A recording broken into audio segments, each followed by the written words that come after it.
Puzzles will return after these messages. Questions answered, 1 French fry. Okay, what's 10 plus 5? I don't know. Well, how many inches in a foot? I don't know. Thanks for watching my booth for me, Grimace. Oh, is this your booth, Professor? The answer is yes. 1 French fry, please. Ready? You bet! Go! It's the kid-powered McDonald's Fast Max. Yeah! Racing away, twisting their way to the finish line. High five! 4 different Fast Max, each for a special price with any food participating McDonald's. What makes these cars ultra hot? Speed Seeker, it's ultra quick. Flame Runner, ultra trick.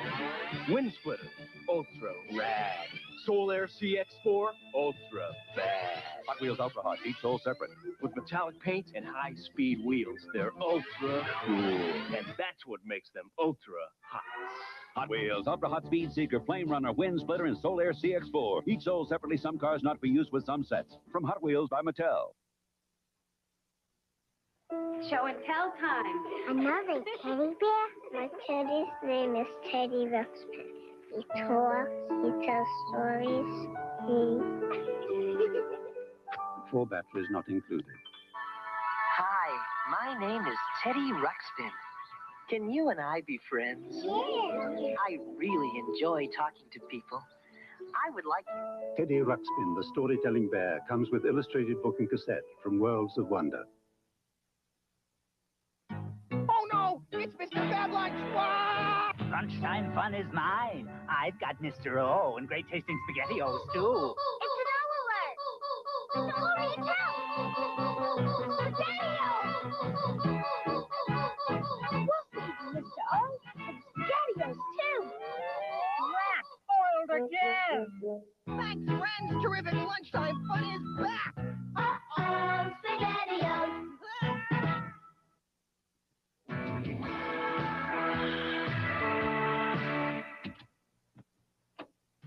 We're out to test your tummy. No way, B. I'm so into my workout. With a taste of nuts and honey. Nuts and honey? We're a honey on the nose. We're Honey Nut Cheerios. Like wow. Honey Nut Cheerios, part of this nutritious breakfast. Super. It's a honey on the nose. It's Honey Nut Cheerios. Stay tuned for Jim Henson's Muppet Babies right after Wuzzle. Hey, I can see you in 3D. And now back to the Wuzzles. Here's the new Barbie workout spinner. You put it together. Great shape Barbie sold separately. How in your locker? We girls know where to set the pace. Right, Barbie? Workout center. Pedals going up, pedals down. Extra cycle really moves it around. Barbie lifting weights on the sled. Barbie always can, never can. We girls can do anything. Right, Barbie? The Barbie workout center comes with an exercycle and everything you see here. Barbie dolls sold separately. New from Mattel. Papa Smurf! Gargamel's stolen all of our food, and I'm so hungry I could eat a house! I'll make something Smurfalicious. What's Smurfy magic? Look, new Smurf pasta from Chef Boyardee. It's Smurfy good for you. There's even Papa Smurf's special sauce. Wow, Smurfy shape, too. Ooh, that's out-Smurfed again. Thank goodness for Chef Boyardee. It's Smurfy good. And now, this message. My little pony, baby pony. They're such cute ponies, everyone. My little pony, baby pony. Baby Cotton Candy.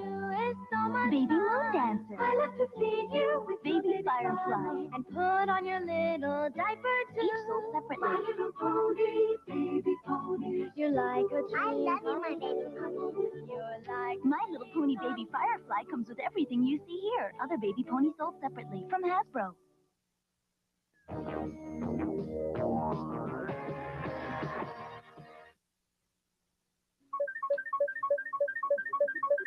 In the news, a man who takes very big pictures. Nathan Farb photographs mountains. And after looking over mountains in the western United States and mountains in Switzerland, Nathan Farb decided that the mountains he liked best were right in his own backyard, the Adirondack Mountains in New York State. Experience convinced him that light, land, and water in the Adirondacks strike a most unusual and pleasant balance. His photographs are being shown in an exhibit marking the anniversary of New York's decision 100 years ago to keep a large part of the Adirondacks forever wild. To get his big pictures, Nathan Farb uses a big camera. He often carries 60 pounds of camera equipment deep into the wilderness. He focuses the scene he wants on an 8 by 10-inch plate and then waits patiently for just the right light. I'm Christopher Glenn with photographer Nathan Farb in the news.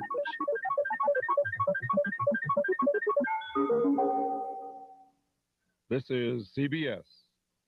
Questions answered, 1 French fry. Okay, what's 10 plus 5? I don't know. Well, how many inches in a foot? I don't know. Thanks for watching my booth for me, Grimace. Oh, is this your booth, Professor? The answer is yes. 1 French fry, please. Here come McDonald's Fastbacks. Pull the cars back once. They roll straight. More than one pull, they twist, turn, and loop. 4 different Fastbacks, each 59 cents with any food purchase at participating McDonald's. It's the I-70 series. Way to go, Missouri. We salute you. Here are a few words about Levi's jeans and cord. Levi's. Go, kick the ball.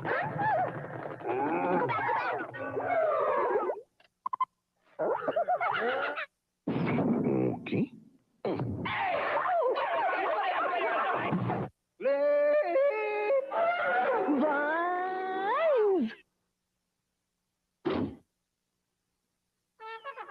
Billy's camping man, his camper rise to a taste surprise.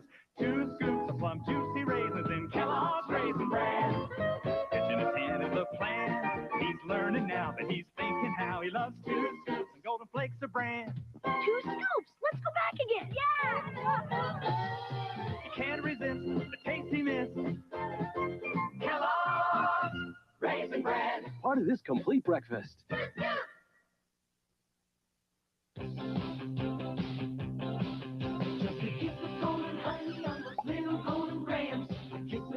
Honey makes you smile and want to say, tastes like honey graham crackers, crispy, crunchy all the way. Oh yeah, it's gonna be a Golden Graham day. It's a golden part of this nutritious breakfast. Now you can get a Swiss Miss sugar-free chocolate milk maker sample free in specially marked boxes. Oh yeah, it's gonna be a Golden Graham day. Here's Day to Night Barbie. Day to Night canceled separately. We girls make work and lots of fun. Right, Barbie? Day to Night Barbie. Briefcases stop. We can work from 9 to 5 and then change in a sec for an evening with kids. Secret turnaround, good fabulous hair, sparkles everywhere. We girls can do anything. Right, Barbie?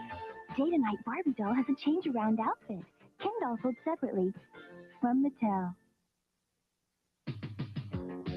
Power Wheels Raider, Power Wheels High Rider, Power Wheels Classic Convertible, each sold separately. All battery powered with real motors. And its own power motor makes it go, go, go. Power Wheels.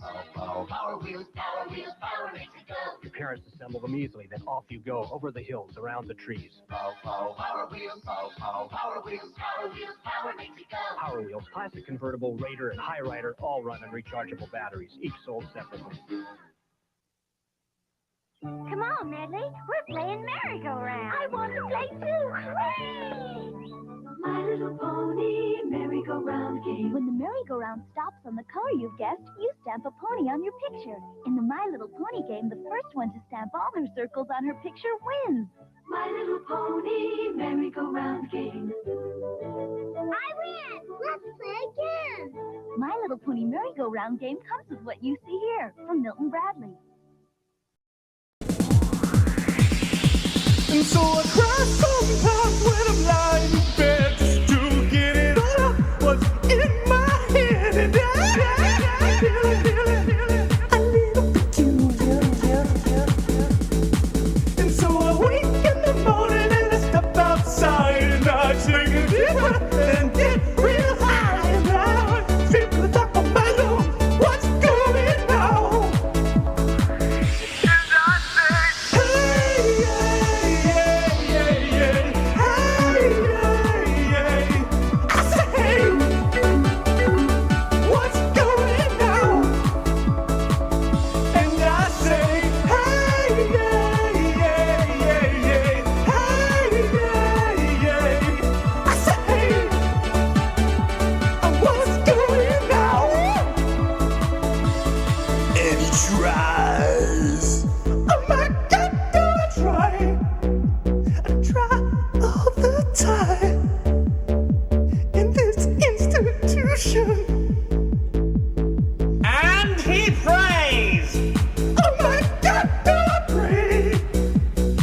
keep it inside.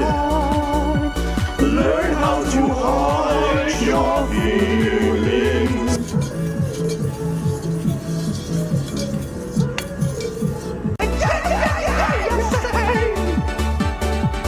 What's going on? Yeah!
Welcome, everyone. How's it going, y'all? Happy Friday. Hope everybody had a great week. Ready for the weekend. Oh, man. Skeletor said, nah. Oh, my God. Oh, and he only did it that one time. Like, oh, man. That shit killed me. Oh, that was so funny. Yeah, that's an old video. I don't even know who made that. I just always thought it was hilarious. Oh,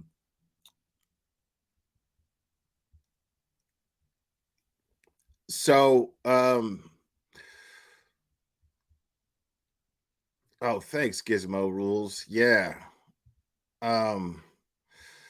Shout out to anybody who knows where this shirt is from.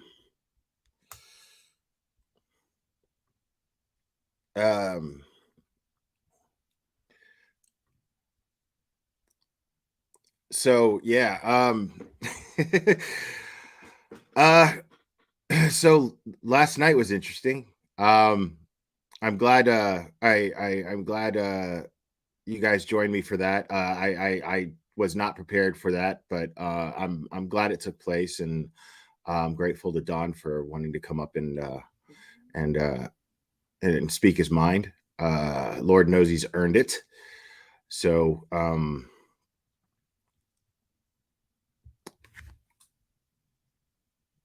yeah, so nobody knows. We're here talking about all this nostalgia, and you guys don't know where this shirt was worn. Like, put it this way, I've wanted this shirt since I was 10 years old. Sean Pellegrino Googled it. Yeah. Styles wore this shirt in the movie Teen Wolf.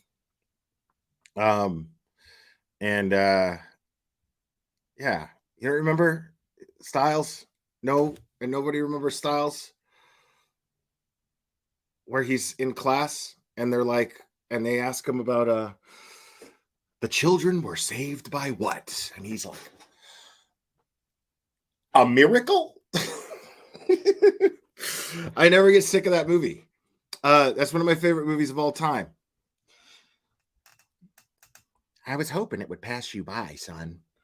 Well, it didn't pass me by, Dad. It landed on my face. Oh, geez, Louise. I watched that movie a million times to this day. It's such an underrated movie. Like, nobody ever thought of a werewolf who was just going to be like really good at basketball and save the whole basketball team. I thought that was the coolest shit in the world when I was a kid.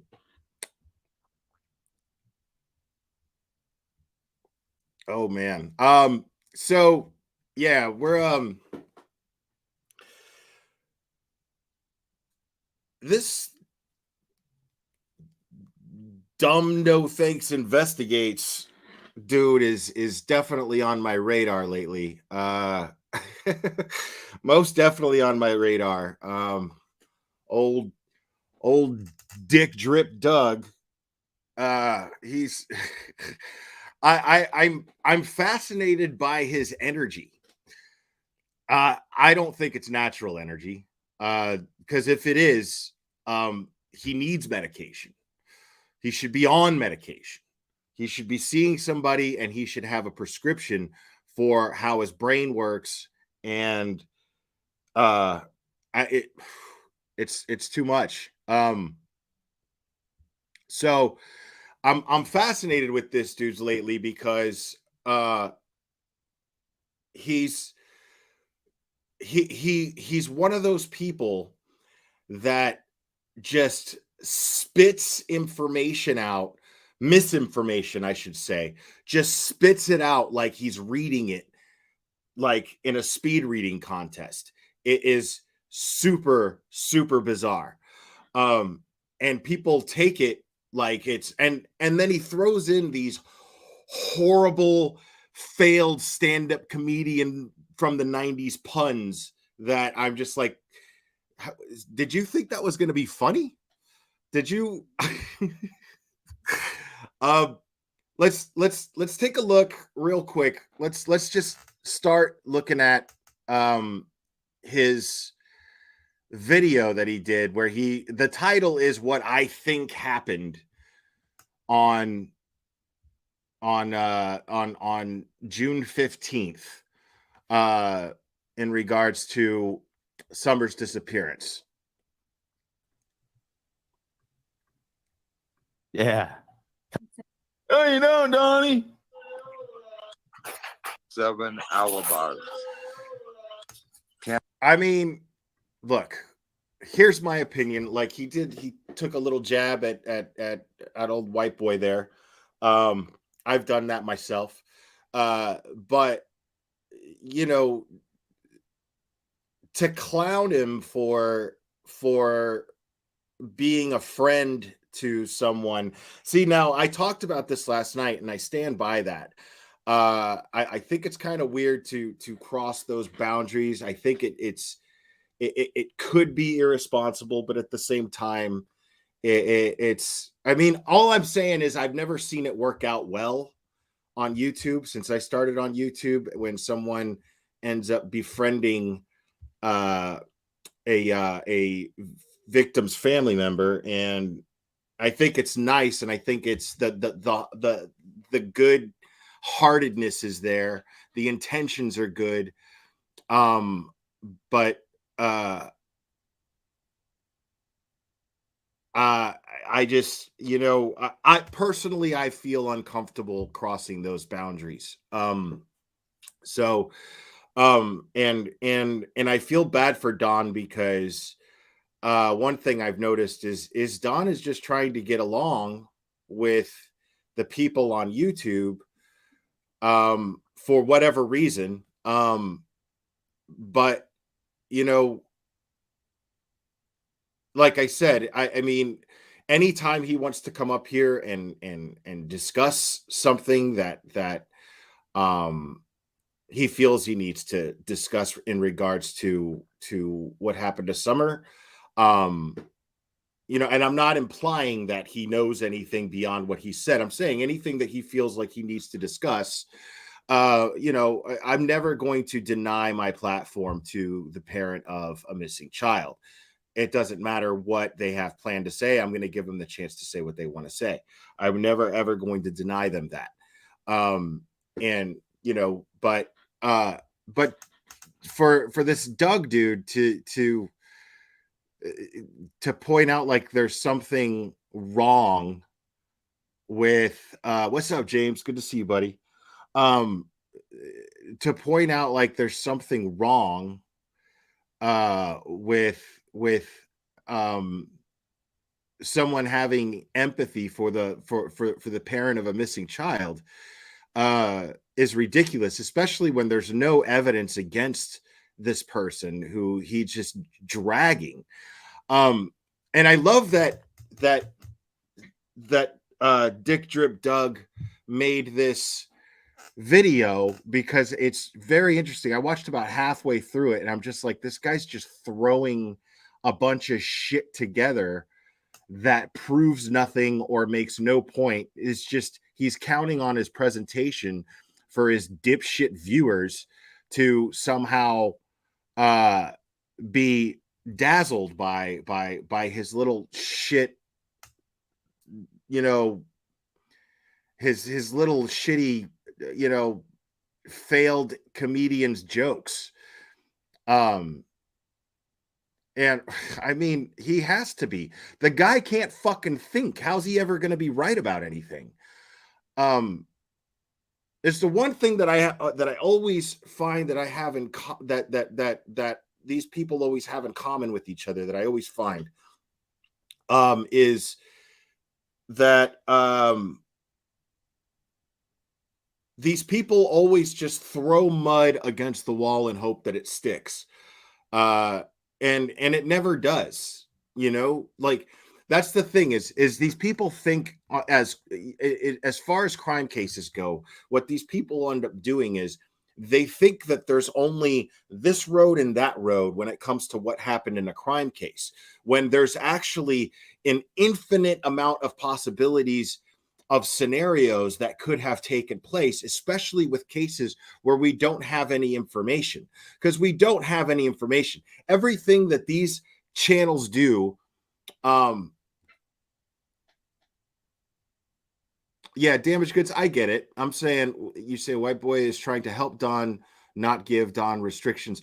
I understand. And it's not about that for me. For me, it's just, I just feel, I want people to stop harassing Don and Candace, and them going on YouTube streams has proven to fail countering that. And befriending YouTube channels and that sort of thing, it's consistently failed and made the situation worse.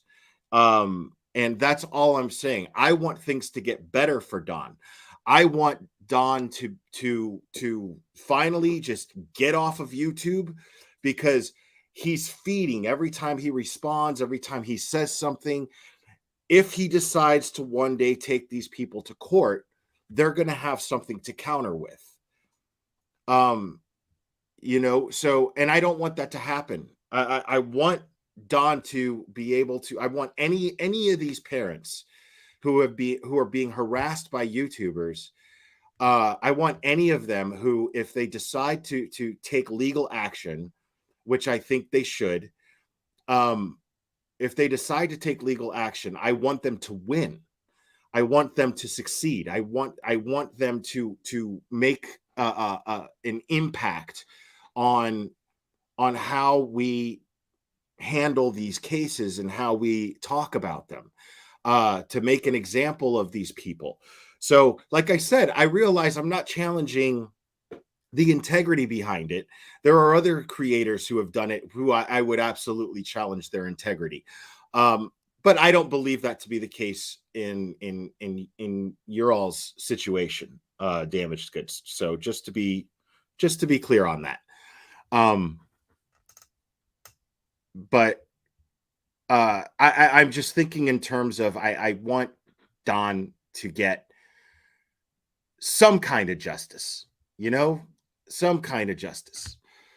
Because as far as I'm concerned, these are parents, and you know, I don't believe that these parents are responsible for Summer's disappearance. I just don't have any evidence. You know, and whatever anyone's personal opinions are of them based on the behavior that they've displayed on YouTube, you have every right to those opinions. We all have every right to these opinions because they have made the conscious decision to show up on YouTube channels. These are adults. And just like me, since I make the conscious decision to be on YouTube, I'm subject to criticism. I make myself subject to criticism. So, you know, Don and Candace are not exempt from that. Now, I don't feel it's fair that they get accused of things that there's no proof of. I don't feel it's fair to create narratives about them that they had something to do with Summer's disappearance. I don't think that's right. Because when you don't have any proof of that, it's slander. And it's dangerous and it's shitty, you know?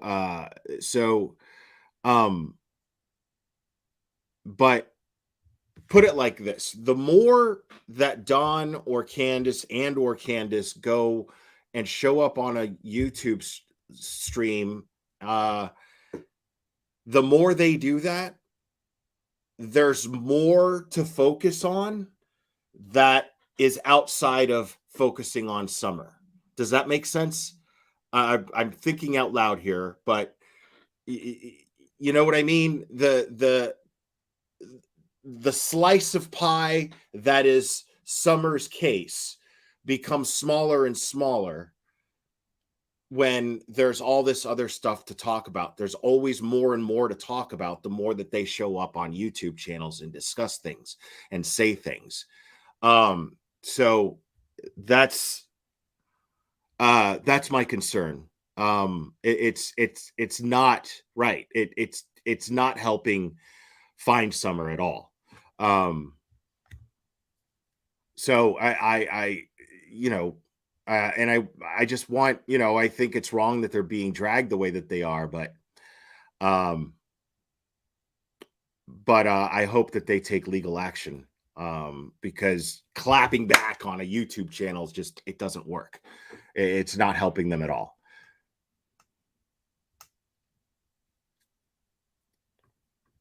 Candace ain't got none. She's going down. Candace ain't got none. She's going down. The Mexican mafia, Boston, Hunter, Donnie.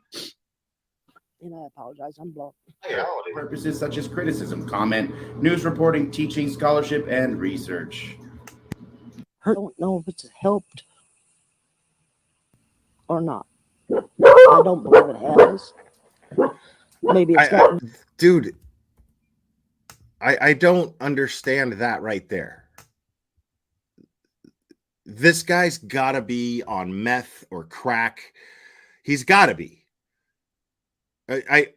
Does he expect anyone to get that humor? Because I don't even get the joke. Putting Candace's face on that is bizarre. I don't even know what that's supposed to be.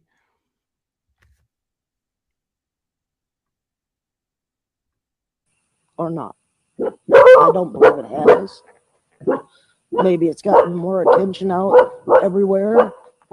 On June 15th, the day Summer was reported missing, Harris says she spent the entire day with her daughter and granddaughter. She says it started with a trip to the emergency room to have her knee checked out. They prescribed me medication to take to get the swelling down out of my knee and around my knee because it was inflamed. And then we waited around for my prescription. So let me get this straight. You, Candace, and Hunter waited at the Walgreens for your prescription. Then you went home to Ben Hill. Bro, if you're going to record, like, turn off your fucking box fan, guy. So did you get dropped off, and did Hunter and Candace go meet Don to go drop off Summer at the water park for the sale? Not bad, not bad. I mean, it is possible in a water park, just like an arena or a stadium, is a great place for trafficking. What? You know, a water park, some people think it's a great place to take your family to have a good time on a sunny day, on a hot June day in Tennessee. Just so you know, I mean, like, dude, you realize how insane you sound right now, right? Like, unreal. Big park, like water park. Okay. So that was the initial thought? I guess so. I mean, I don't know. So that was the initial thought. So what did you think was going to happen? I thought we was just all gonna go fishing, swimming. And then in the truck, she changes the plan? Nah, she changes it to swimming because she grabbed her mother. Say it again? She changed it to swimming because she grabbed her mother. Candace was? Yeah. Okay. She took a whole video. Look at this guy. Like, he's just he's focusing, like, totally just fat shaming this person for no fucking reason. You know? Like, I think Hunter's full of shit, and I think Hunter's full of shit because his mom's full of shit.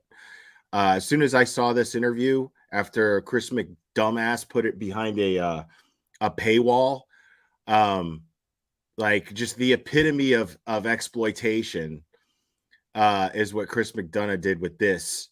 And he exploits this 15-year-old kid in order to exploit a missing 5-year-old girl. And he thinks that he's just being funny by making this video, because here's what I think. I think anything that Hunter says is completely and totally fucking irrelevant. I don't buy a word he's saying. I think his mom has an agenda.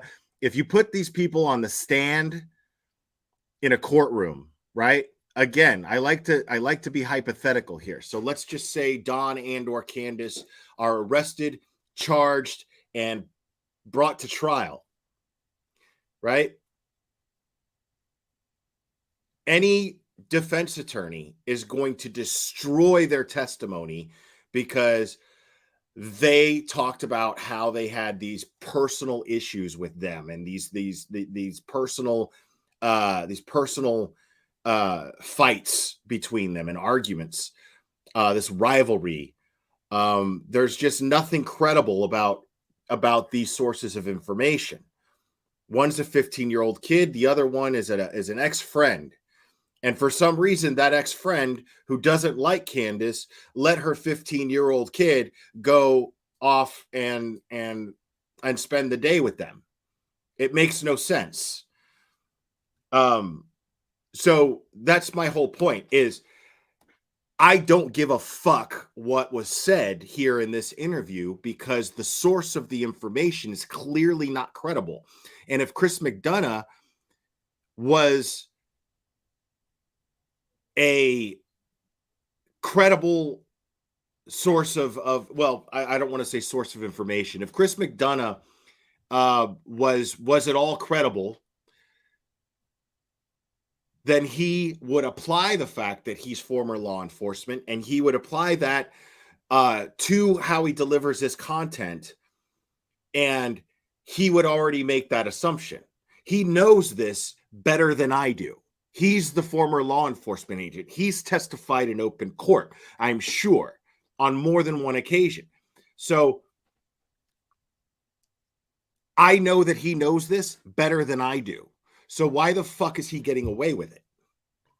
Why isn't he being held to a higher standard as a YouTuber?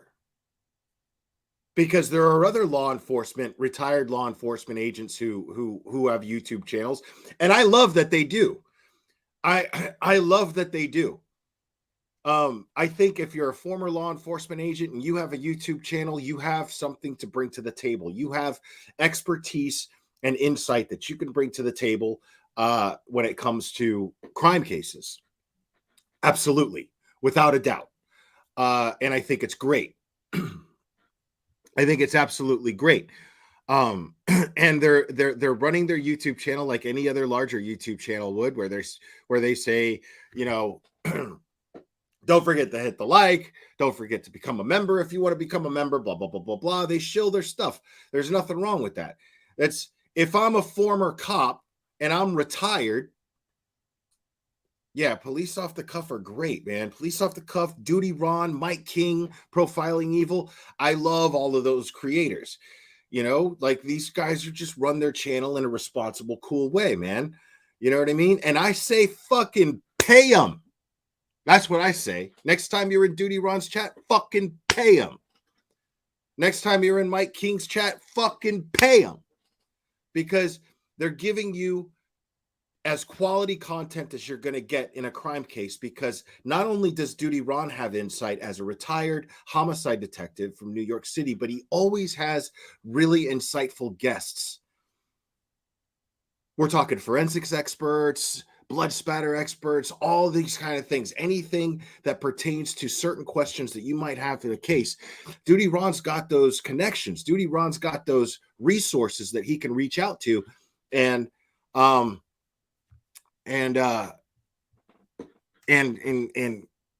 them on his channel, and you're getting some really good quality content. You know, because the thing is these guys, I mean, if I'm a retired cop, right? If I'm a retired cop and all of a sudden I got fucking nothing to do, you know what I mean? And then there's this YouTube thing, and I actually care, and I miss being out there and working the job and helping people. Well, then being a YouTuber is a great way to continue working, to continue being a cop to some degree, in a safe, responsible degree. He's not working any particular cases. He's not doing anything. He's not overstepping boundaries. What they are doing is they are simply talking about cases that we're all talking about and adding their particular expertise and what they can bring to the table as far as information, as far as insight goes. And that's a great way for them to make money in their free time. Like, he could be in the garage doing woodworking, but that's costing him money. Why not do something constructive that's going to make him a little money? So anybody who's shitting all over Duty Ron or any of these guys for shilling their channels, man, you're stupid. You're stupid. Like, why not? Why shouldn't they do that? You know, I mean, so, but then you've got a guy like this who I would defend the same way if he just held himself to a higher standard and wasn't so fucking greedy. If he wasn't so fucking greedy and he just stuck to facts and told his chat, because he's got them, he's got them, he could totally tell them, hey, listen, that's irresponsible. We don't want to jump to these conclusions. We don't have any solid evidence against these people. There's no way that would fly in a court of law. Trust me, I've testified 100 times. Why is it so hard for him to do that? Addie, thank you. Welcome to Logic. Why is it so hard for him to do that? Why? Because that little bit of extra money means more to him than integrity, because his actions dictate it. Simple.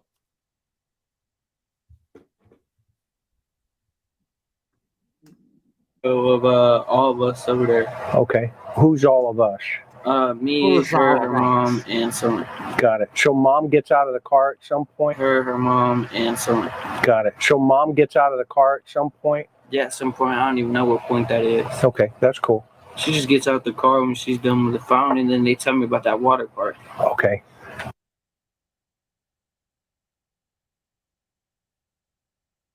And then, after you pick up. Look at what he writes here. That water park sounds dangerous and is near the meadows in Jonesboro, where Don was confirmed to be working. Like, why does it sound dangerous, bro? It's a water park. You know what? You sound like a fucking cokehead Karen. Why does it sound dangerous? That's insane. That's just stupid. It's a water park, for fuck's sake, bro. What are you talking about? What am I like? I'm gonna go to a fucking amusement park and I'm gonna see a roller coaster and I'm gonna be like, that looks dangerous. Like, people are gonna look at me like, the fuck? You know that's designed to have fun on, right? You know what that's the whole point. It's they take measures to make sure it's safe. You know. Now I'm not shitting on anybody who's afraid to go on a roller coaster. You know what I'm saying? Like, but I mean, it's just really funny to me because this guy was trying to be a stand-up comedian, you know, but to me that's the equivalent of somebody walking in to a stand-up comedy show and then hearing jokes and just shitting all over them being somewhat offensive. Oh my God. Look at, you shouldn't talk about that. You shouldn't talk. That's dangerous to talk about. Blah, blah, blah, blah, blah. Bro, like you're at a comedy show. Relax, guy. You know what I mean? Dude, it's a water park, bro. It's literally designed for family fun. Like, take the Coke spoon out of your ass and relax.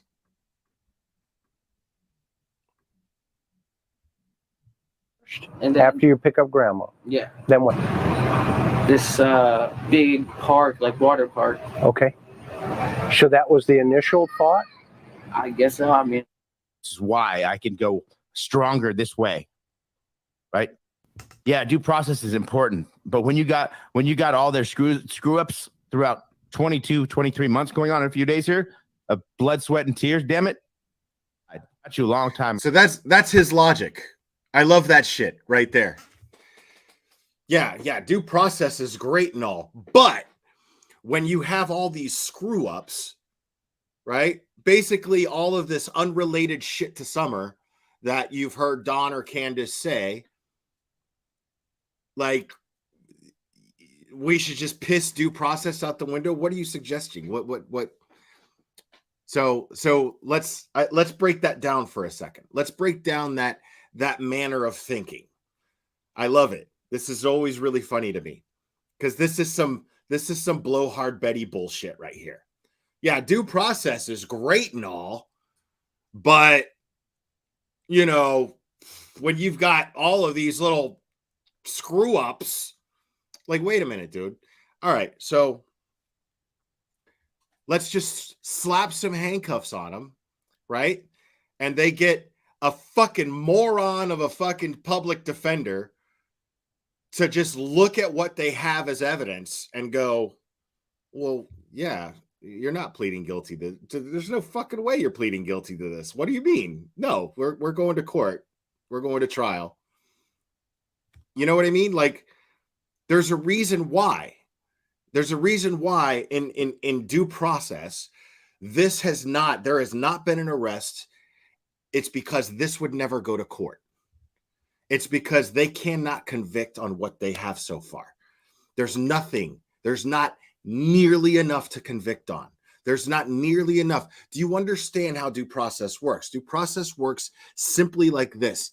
You have to prove, the state, the prosecution has to prove beyond a reasonable doubt. Think about what that means for a second. Beyond a reasonable doubt, meaning no doubt. You can have no doubt. You have to prove to a jury that there is no room for any doubt that they are absolutely guilty of a crime. What are you going to charge them with? Mr. Due process is great and all, but what are you going to charge them with? Smart ass. Think about it. What's the charge? Murder? Where's the body? Where's the murder weapon? Where's the blood? Where's literally anything that could even indicate that Summer is no longer alive? So murder charge is out, right? Okay, you think they were sold to a trafficking ring that hangs out in water parks. Got it. So I can't say that out loud without laughing. So you think that they were sold to a trafficking ring that kicks it in water parks. I love it. You're going to charge them with what? Trafficking? Where's your evidence? What trafficking ring? Who?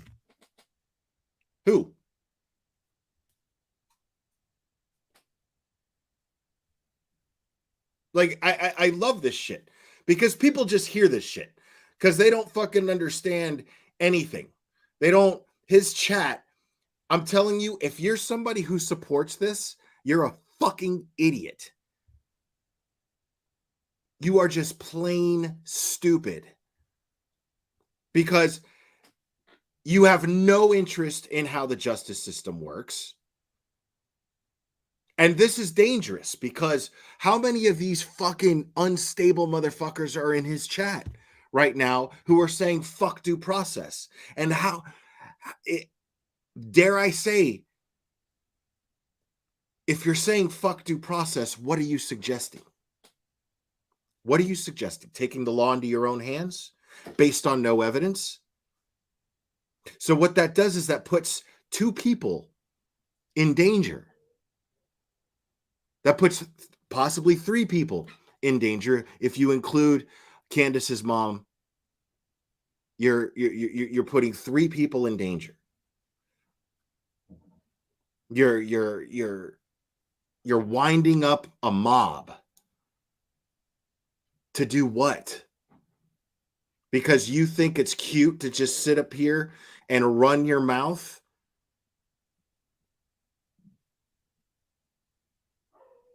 To have I mean, it makes no sense to me. Like you don't think these things through.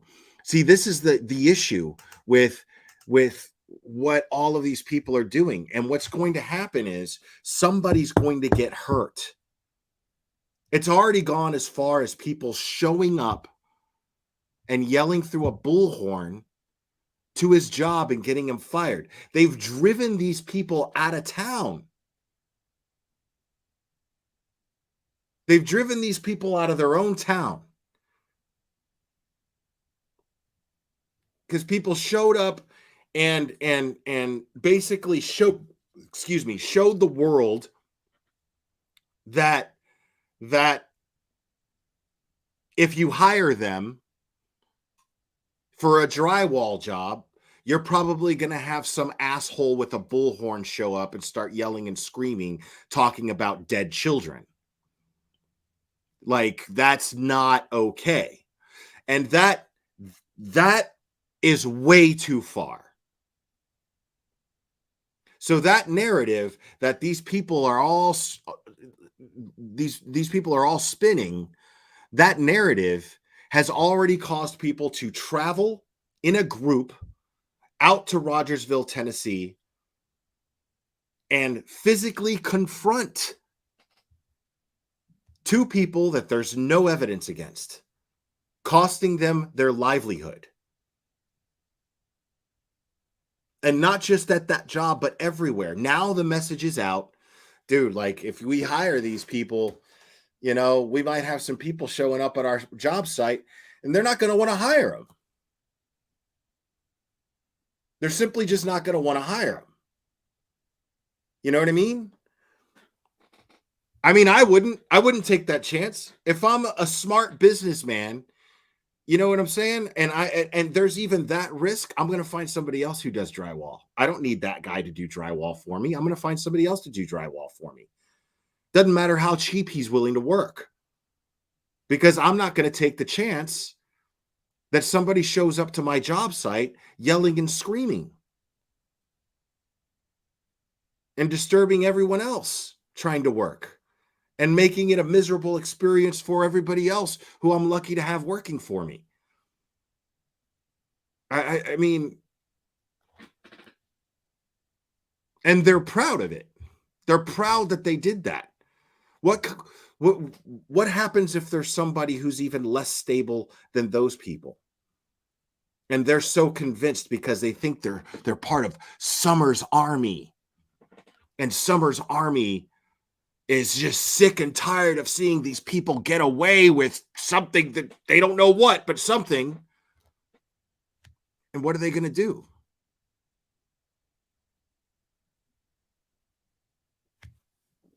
I mean, to the point to where they had to leave. And then one of the same fucking assholes who we'll talk about later, who was there getting him fired from his job, doxed deliberately doxed just to be malicious.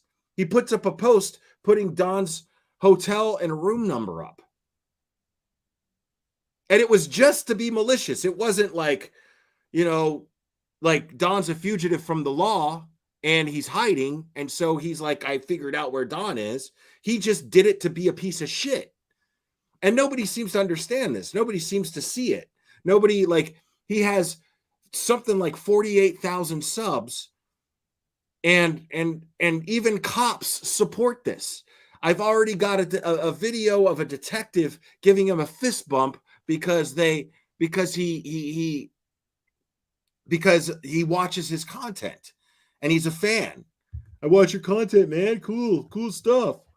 Like, so you're a cop, but you don't care about people's safety? Because if you follow his content, then you know that he does that shit. And if you're a fucking cop, then you know that that's dangerous. That there's nothing but malicious intent behind that. And you're supporting it openly on camera. I mean, it's disgusting, dude.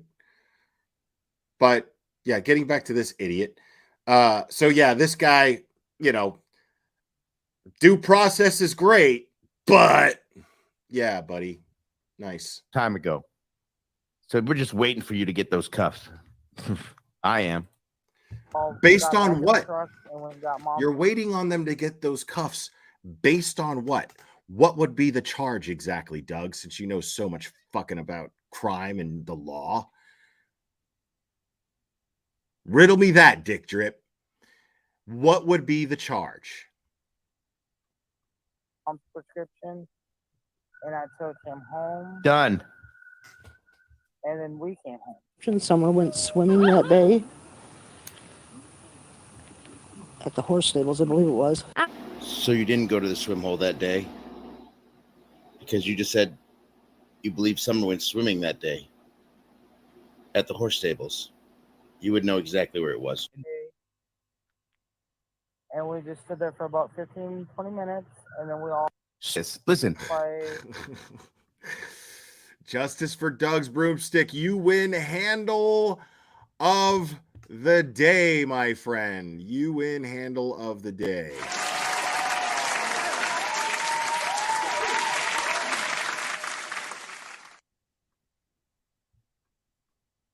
And we just stood there for about 15, 20 minutes, and then we all... Stood there for 15 or 20 minutes. Not one thing of Summer going in the water. Not one thing about swimming. Not one thing. I knew I had that. I stood there for about 15, 20 minutes, and then we all got back in the truck and went and got Mom's prescription. Did you hear her? She actually says they went and stood there for 15 or 20 minutes. I guess we could take it that this day wasn't this day.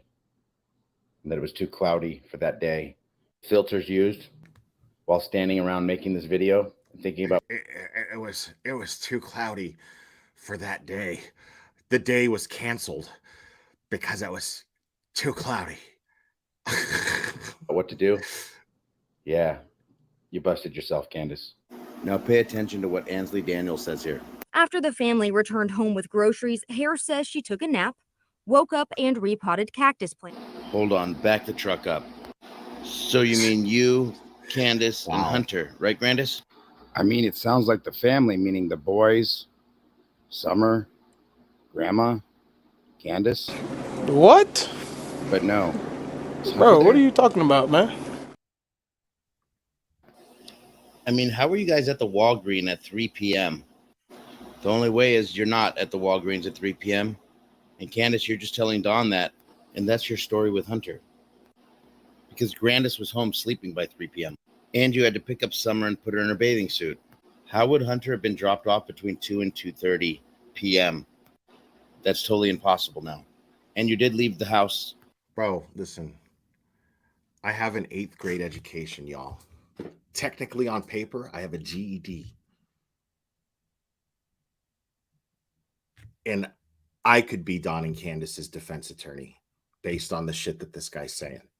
I could do it. I could walk into that fucking courtroom. Easily. Because if your whole case is based on the fact that they don't have their story straight, I'm going to be like, how many drugs have you done? What do you engage in drinking? Do you engage in drinking? Do you engage in any pill use, or have you? Because it's no secret. It's no fucking secret. It's absolutely no secret that these people have engaged in self-medication for recreation, for whatever reasons, right? It's no secret. We've seen them be self-medicated on YouTube.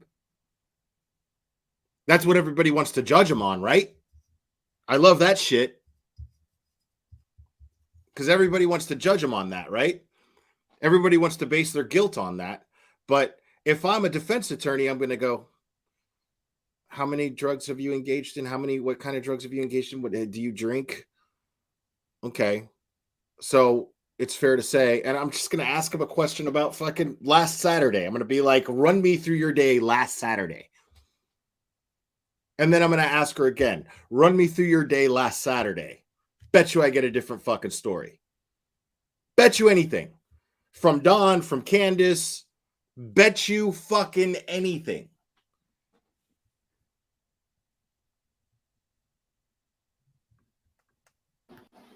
In the holler twice that day, Candace.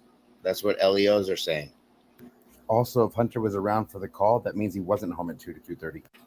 Don's statement says he called you at 3 o'clock. And with what you said, decided to work late that night. Oh, all right. And that's another thing. I love how he says Don's statement like it's official. That shit kills me.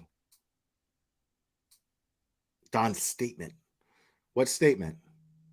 No official statements have been released to the public from law enforcement. Not one. Nothing. No official statements have ever been even commented on by a member of the TBI, the FBI, or Hawkins County Sheriff's Department. Nobody has ever said or released any official statement from Don. We know what Don has said on YouTube channels, intoxicated or not intoxicated. Last night, I don't think he was intoxicated. He sounded perfectly sound. But, I mean, what's up, Don? It's good to see you, buddy. So, I mean, yeah. And no offense, Don. I know you're in chat. No offense, man, but I'm being dead serious. Like, if I was your defense attorney, I would just use the fact that you have a history with substance abuse, period.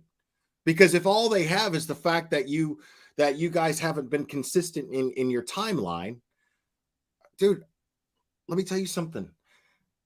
I can't tell you what I did last fucking week. And I don't even really drink anymore. Not nearly like I used to. But there's no way. I drank once in the past week. And I couldn't tell you. I didn't drink at all before that. I can't tell you what I did throughout an entire day as far as timeline goes through last week. And I'm not a busy guy, bro. I'm not a busy guy. You know what I mean? Yes, we know, Cherry. Yes, we know. Oh, Candace, lies. I mean, lies. This is where the story takes a turn for crazy. I believe it was. After the family returned home with groceries, Hare says she took a nap, woke up, and repotted cactus plants with her granddaughter. She says Summer ate a peppermint, went inside the house to play with her brothers, and that was the last time she was seen. There was no sign of her. Authorities say all possibilities of what happened to Summer are still on the table, but she says Summer ate a peppermint, went inside the house to play with her brothers, and that was the last time she was seen. There was no sign of her. Authorities say all possibilities of what happened to Summer are still on the table, but like the rest of the Wells family, Summer's grandmother believes she was abducted. We never did find her. She called 911 and she called Donnie, and Actually, she called Donnie, and then she talked to him for 45 minutes, and then he told her to hang up and call 911. How do you know, bro? Yeah, they talked for 45 minutes. Let's break that down for a second, because I don't know what happened. and Her grandmother believes she was abducted. we never did find her. She called 911, and she called Donnie, and Actually, she called Donnie, and Now, she wasn't saying that in the form of a timeline. Same, it's called age sober. Thank you, Lisa Olin. Right? It's just getting to my body, man. You know what I'm saying? Like, no, like this is not a jab at Don, man, but like that's what I was talking about. My man sitting there like totally incapacitated with a slip disc. That's why I'm like, man, I'm not getting any younger. I don't want that shit to happen to me when I get into to the past 50 point. I do not want that happening to me. So I try to take care of myself. But man, it hurts the next day when I drink, man. I can't keep doing that. It's so bad. But yeah, I that's why I exercise. I'm trying to eat right, and it's yeah. and then she talked to him for 45 minutes. Now she's And- not saying okay, she talked to him for 45 minutes. Could it be that they were on the phone with each other while looking for Summer? I mean, how is that not what enters your head?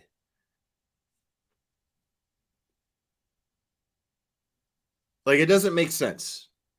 You know what I mean? As soon as I hear that, that makes perfect sense to me. Okay, well, let's troubleshoot.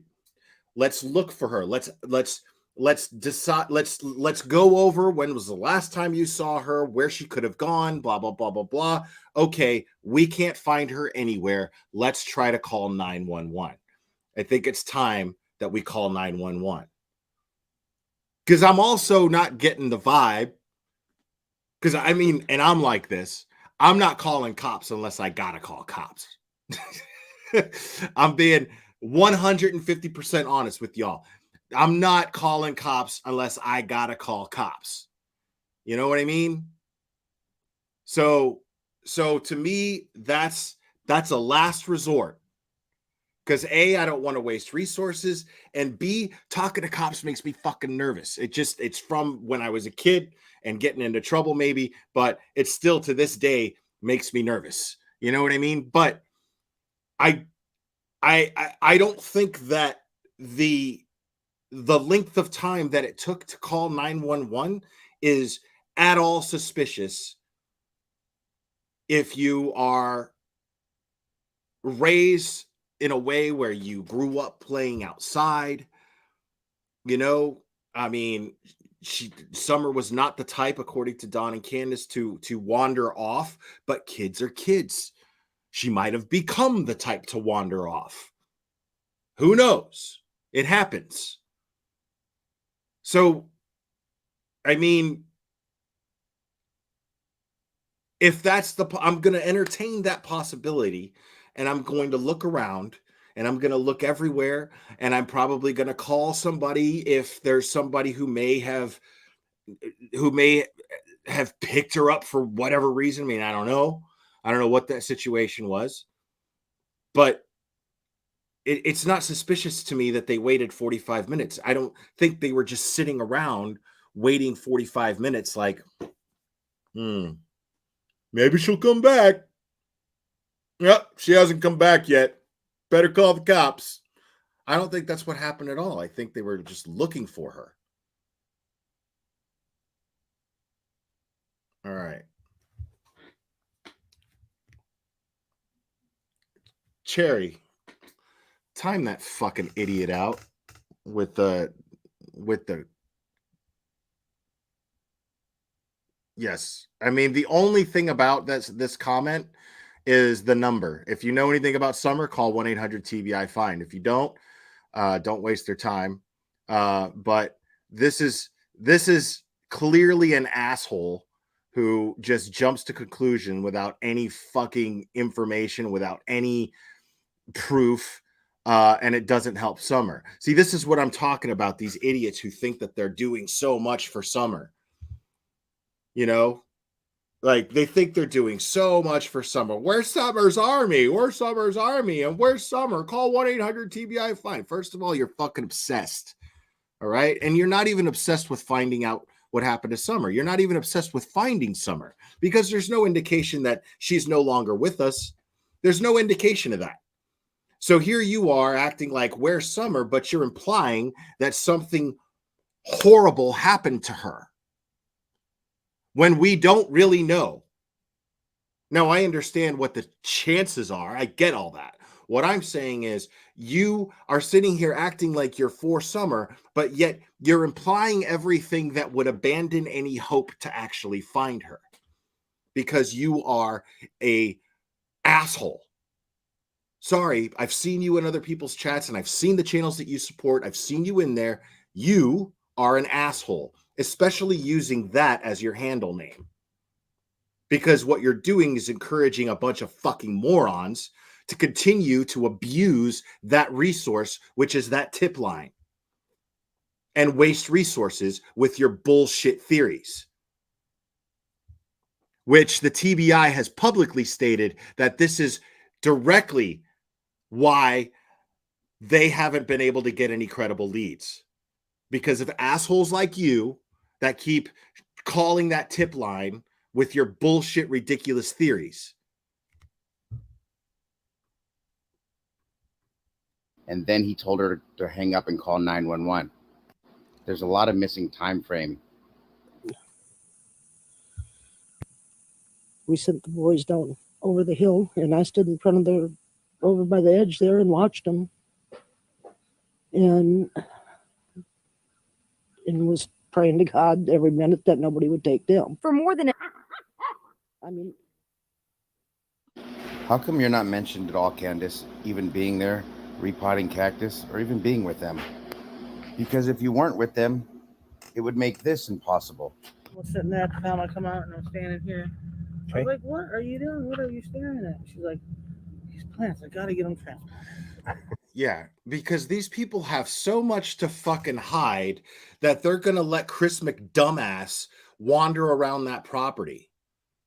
Because they're not interested in finding out what happened to Summer. They're interested in covering their asses. So if they're so fucking interested in covering their asses, again, riddle me this, dick drip. Why are they so cool with having Chris McDumbass look around their property? Why are they so welcoming to him? They don't know what his agenda is. All of these people, these Don and Candace have been consistent in being naive, unfortunately, being naive in believing that every YouTuber is actually trying to help them find their daughter. That's their flaw.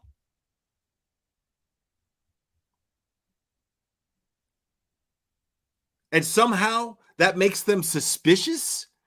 How make that make sense? To, like, please make that make sense. Why in the shit are you going to sit here and act like these people are trying to hide and cover something up when they're going on every fucking YouTube channel they can get on, and everybody, and they're letting anybody get on their property and look around? And they've had law enforcement search the property God knows how many times already. You're going to tell me Candace is so fucking brazen that she's just going to let Chris McDipshit walk around that property? That's the behavior of someone. Candace's behavior in doing this is the behavior of someone that has the attitude of, I'll take any help I can get. Not the opposite. Because the opposite would be, I've got something to hide and I don't want anybody coming around here. Because I'm a private person. I don't engage in anything nefarious, but I'm still a very private person. I don't want people just walking around my fucking house, dude. I don't like that shit. You know what I mean? So how is it suspicious? How are you spinning it that it's suspicious that Candace is trying to cover something up if she's letting anybody on their property? And Chris McDipshit's not the only one that they let on the property to look around. They've let Kraken Cases up there. They let a bunch of people up there. Benny Keys. I mean, this is not the behavior of people who are trying to cover up the perfect crime.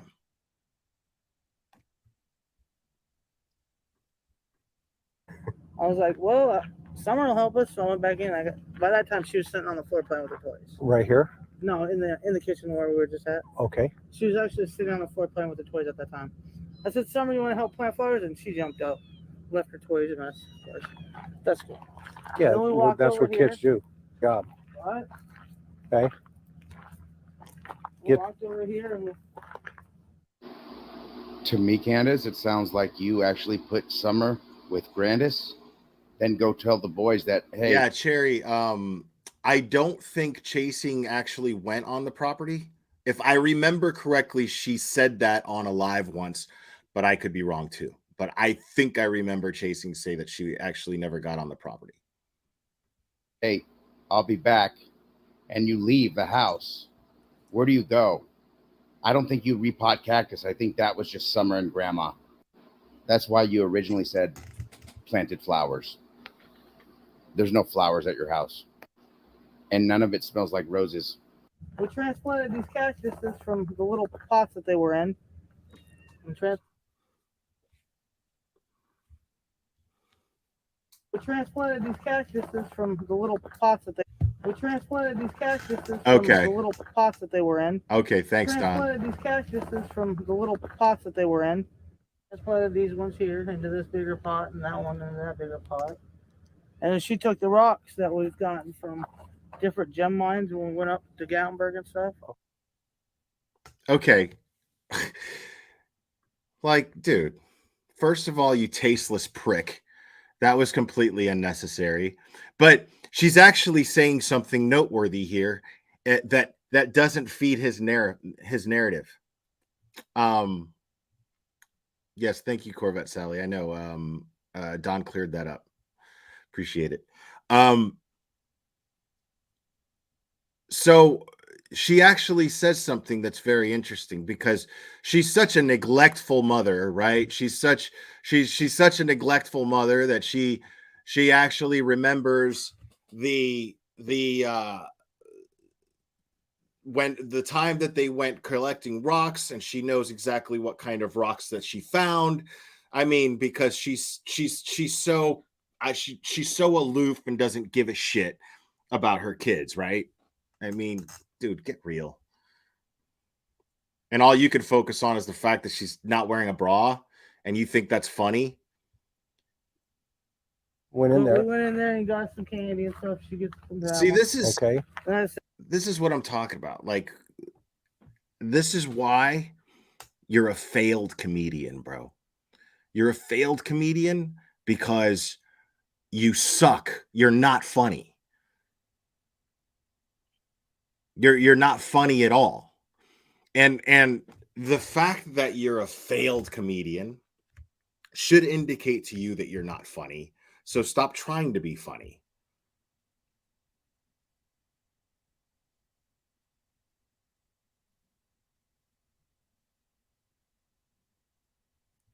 Hold on a second.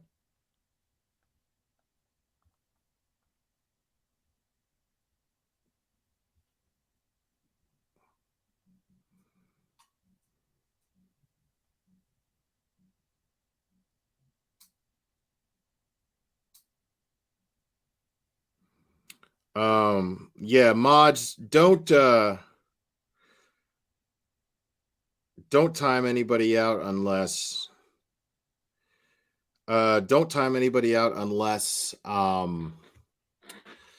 unless they say something that is extremely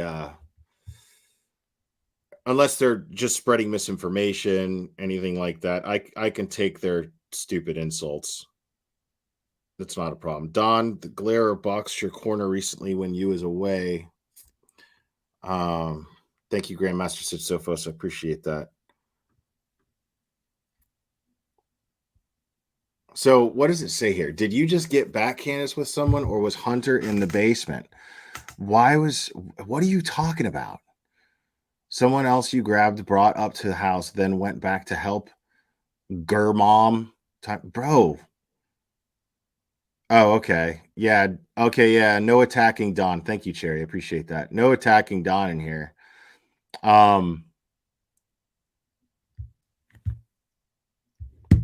Yeah. On this channel, I want to be very clear about something.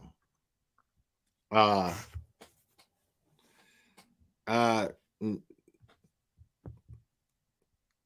yeah. Sorry, Jared. Yeah, I'll be clear about that too. This is not a no C word zone. We use the C word in here. Just so you know. We're totally okay with the C word. We got a lot of Brits in here. So yeah, we got the pass. All right. Okay. We got the pass, folks. Oi, cunt.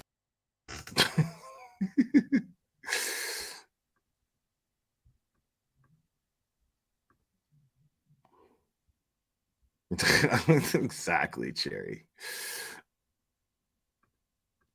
I said, well, I'm going to go back over to the house. She wanted to go back, so I said I'd go back, you know. Okay. And I brought her, I literally walked over to here. Yeah, the point I was making is we deal in facts here, folks. All right. We deal in facts. Fact number one is, I'm not allowing attacks on Don or Candace because based on the evidence or lack thereof that we have in regards to Summer's disappearance, these people are simply parents of a missing child and they will be respected in my chat. Period. I don't give a fuck what your personal opinions are of them. Go troll them on their channel or something, not here. You're not going to do that here. It's not going to be put up with. Again, you're entitled to your personal opinions of them because they've made themselves very public and, they're not exempt. Just like nobody else is exempt. I'm not exempt from public criticism since I make myself as public as I do. So, but you're not going to start making accusations, baseless accusations with absolutely no evidence or no knowledge here. That's just not going to be put up with.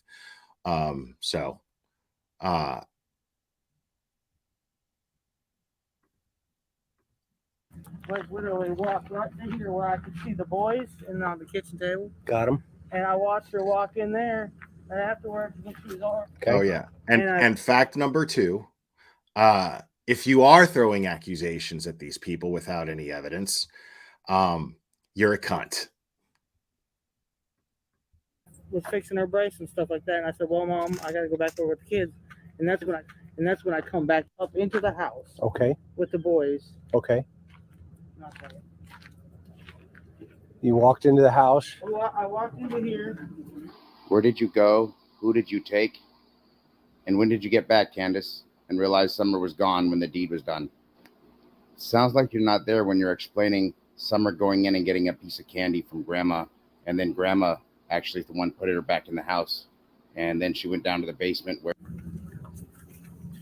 This guy, he cuts his own fucking commentary off because he doesn't even give a fuck about the bullshit that's coming out of his own mouth. In here, and them three were sitting right here in row with their eyes glued to the TV. Like always. And I said, "Boys, where's your sister at?" Well, she just went downstairs, Mom, to play. So I went over here like this. So this is where the stairs are. Okay. It's actually down under there. All right, hold on a second. She just went downstairs, Mom, to play. So I went over here. I said, "Boys, where's your sister at?" Well, she just went downstairs, Mom, to play. So I went over here like this. So this is where the stairs. She's not. How is she putting it on the kids? How is she blaming the kids for anything? She's the baby. She's got three older brothers. She's the baby. It's not an uncommon thing. Where's your sister? Where's your little sister? That's not blaming the kids. That's simply asking where the missing child is, because they might know. Crazy. Why would you ask a sibling? Dude, I guarantee you that in all of the time, and I went over this last night, I guarantee you that these law enforcement agencies are exhausting their resources to get to the truth of what happened to Summer. Guarantee. And one of those resources would be, especially if the FBI is involved, to conduct forensic interviews with those boys. It makes perfect sense to me that they would do that. And yet they still didn't come up with any answers, even though the boys were, if I'm not mistaken, I could be wrong. I mean, I'm shaky on that, but I don't know. But possibly the last to see her. So I guarantee you they conducted forensic interviews on those boys. There's no way they didn't. Like, that's when you say that they're not doing their job.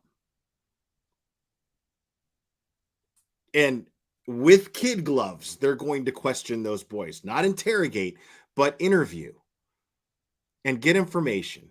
Get somebody who's qualified to sit down with children and ask questions and get the truth from them. I guarantee you that happened. Stairs are. Okay. It's actually down under there. Oh. Like literally walk right in here where I could see the boys and on the kitchen table. Got him. Like, what a shitty thing to say. What a shitty thing to say. Like, you don't know where those kids' hearts are. You don't know anything about that. You don't know anything about this family. Only what they have made public to you. I mean, And I watched her walk in there, and afterwards, when she was already in there, I walked over to Wyatt, and he looked at me and I said, like, "Why?" why? I mean, why do I get the feeling, and I would never do this, and I don't encourage anyone in the chat to do this. We don't do that here. I want to be very clear about that. But why do I get the feeling that this dude's track record with his own family is probably not stellar? Why do I get that feeling? Now, I don't have any evidence of it, and I don't want any evidence of it because it's none of my fucking business, but I'm getting the vibe, I'm getting the feeling that this dude is nobody to throw stones at anybody else on family dynamics. I'm getting that vibe. Sorry, I am. "Watch Sissy, I'll be right back." And that's when I walked back over to my mom's. Okay. And I was fixing her brace and stuff like that. And I said, "Well, Mom, I got to For get Summer to leave her brothers, she would have to feel comfortable knowing she was going downstairs to play with somebody, or somebody was waiting down there for her, or somebody she knew, somebody she felt comfortable with. Obviously, there was no screaming. Nobody heard anything. Or if there was, or Dick Drip, somebody came up the hill from the main road that's right there, and somebody came up that hill on foot, grabbed Summer, and took her away. See, this is what I believe. Now, I realize that law enforcement has publicly said that they don't have any evidence of an abduction. That doesn't mean that an abduction is off the table. They've also said everything's still on the table because they don't have any information. They don't know. They simply don't know.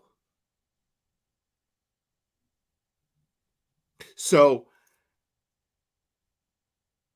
if I'm going to speculate, and I'm going to do so responsibly, where I'm not victimizing family members in the process, and pointing fingers at them. I'm going to take their word for it because all three of these people, the adults that Summer lived with, are saying that they believe she was abducted. Okay? Now, they don't have any information themselves to come to that conclusion, but they believe Summer was abducted. Okay? And people tried to say that it was impossible. Chris McDumbass tried to say that it was impossible. Kraken cases showed up to that property and proved that it was very possible. Why is it so hard to believe that somebody saw Candace at either the Walgreens or any of the other public places that they stopped at, saw Summer, and followed them home? How is that not? Why is that theory not being simply entertained? Somebody targeted, stalked, and then when they saw their chance, took her. And managed to do so without being seen. Why is that so hard to believe? There's nothing else around them. All you got to do is make sure that nobody on the property saw you. Kids are watching TV. Don's at work. Candace and Candace's mom, Summer's grandmother, are planting flowers.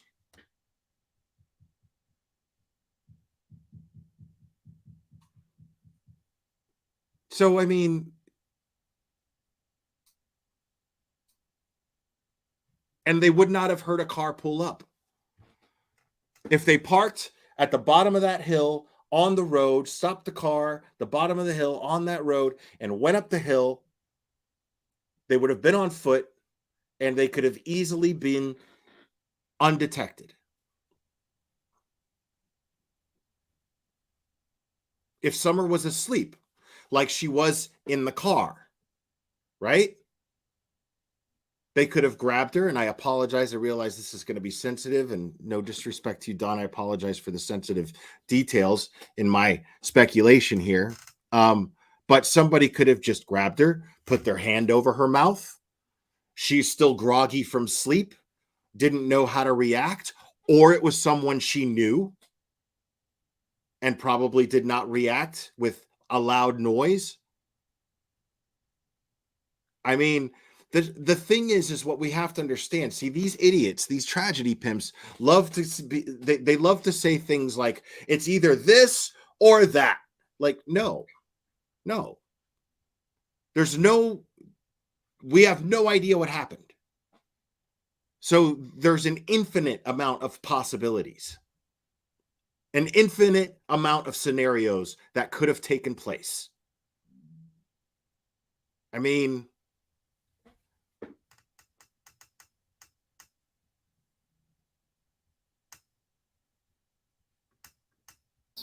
well, you would have seen everything, Candace, from where you were. To make this possible, somebody would have had to get in your house without you guys knowing, and I doubt that happened. That person was put there, or it was just Hunter waiting for her, and then they got in the car, and you guys left and headed back. Or someone lured her out. That's a possibility. See, it's like he's purposely trying to avoid the possibility that she was abducted.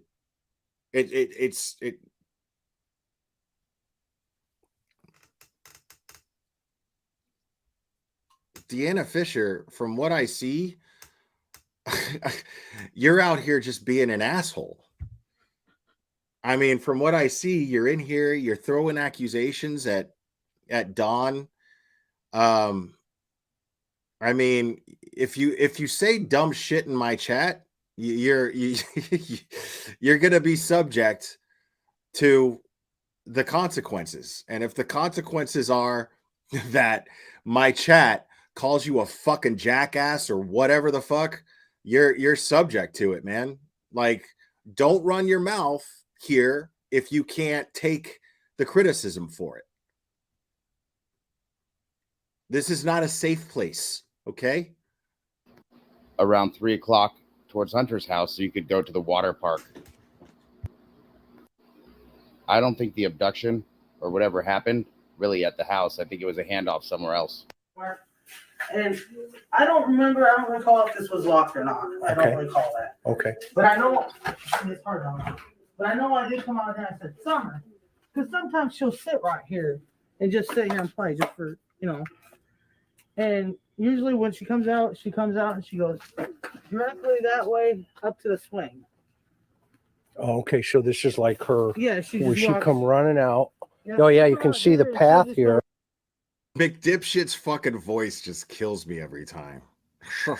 So this is the path here. Oh my god. right to the swing. Right, you can see where she could have run right up to and here. this is all the further she would go. She wouldn't leave. You can Okay. see. She You wouldn't can go see around around. here. Okay, I want to go around this side. What is this blue thing here? Oh, that was we were putting trash in it, Okay. and we did have a trash man at the time, but he stopped running. Oh wow. I got lost this. Okay, I'm gonna film around this side. Now walk me through what. That's your video, bro? Wow. That's fucking great. That was just fucking great, buddy.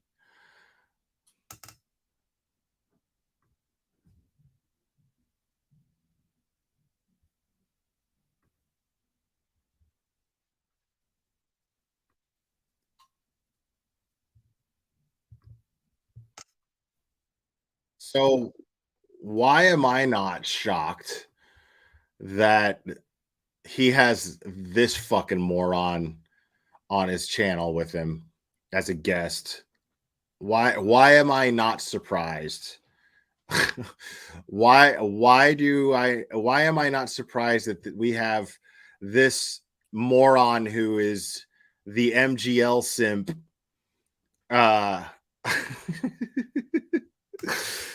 I mean, this guy has the following that he has because he had a completely irrelevant person on his channel. Everyone wanted to make this guy relevant in some way, shape, or form. Who's Jose? Where's this Jose guy? What's he got to say? Blah, blah, blah. And that guy fucking shows up and lives and gives a big fat fucking nothing burger of information.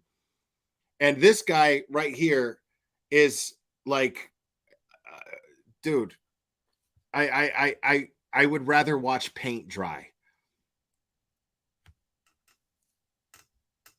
Like, this guy has the fucking just jaundice for all, has the fucking personality of a vacuum bag. I don't understand why he has the following he has. It could only be because he's an MGL simp, and it can only be because he had that fucking useless, pointless source of information on his channel. Rant on Don. Good to see you. It's too easy to go off on this guy, but today I wrote something down and I wanted to run this by you, and I wanted to say thank you first of all for showing up. But why are you here is a question that I often want to ask the people who show up when they come to talk about Summer Wells. Well, I mean, I think you're Bro. Dick drip. The sun's free, homie. Like, dude, you know what he looks like? He looks. You guys remember that episode of Seinfeld?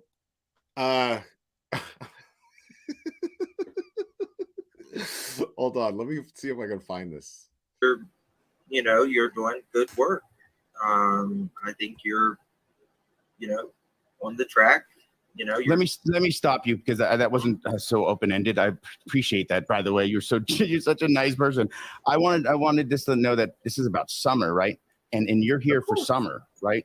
Of course. I stand for Summer. Who do you stand for? Obviously, stand Summer. for Summer, you Summer idiot. Wells. Why don't you guys put that in the chat? I stand for Summer. Because from now on, if anybody wonders why you're here, this is why we're here every time or anywhere at Justin's or at any other channel that's doing this, right? We have to know that the teamwork makes the dream work, and we're stronger united than divided. And you know what? We know who the problems are, right? We don't even need to mention them any longer, right? Wow. What an idiot. So I couldn't find a clear picture of it. But you guys know what I mean. If you've seen Seinfeld, you remember the episode where Kramer started smoking and he like ended up smoking like all night. He had like a smoking party in his apartment, and his face ended up looking like a catcher's mitt. He looks just like Kramer.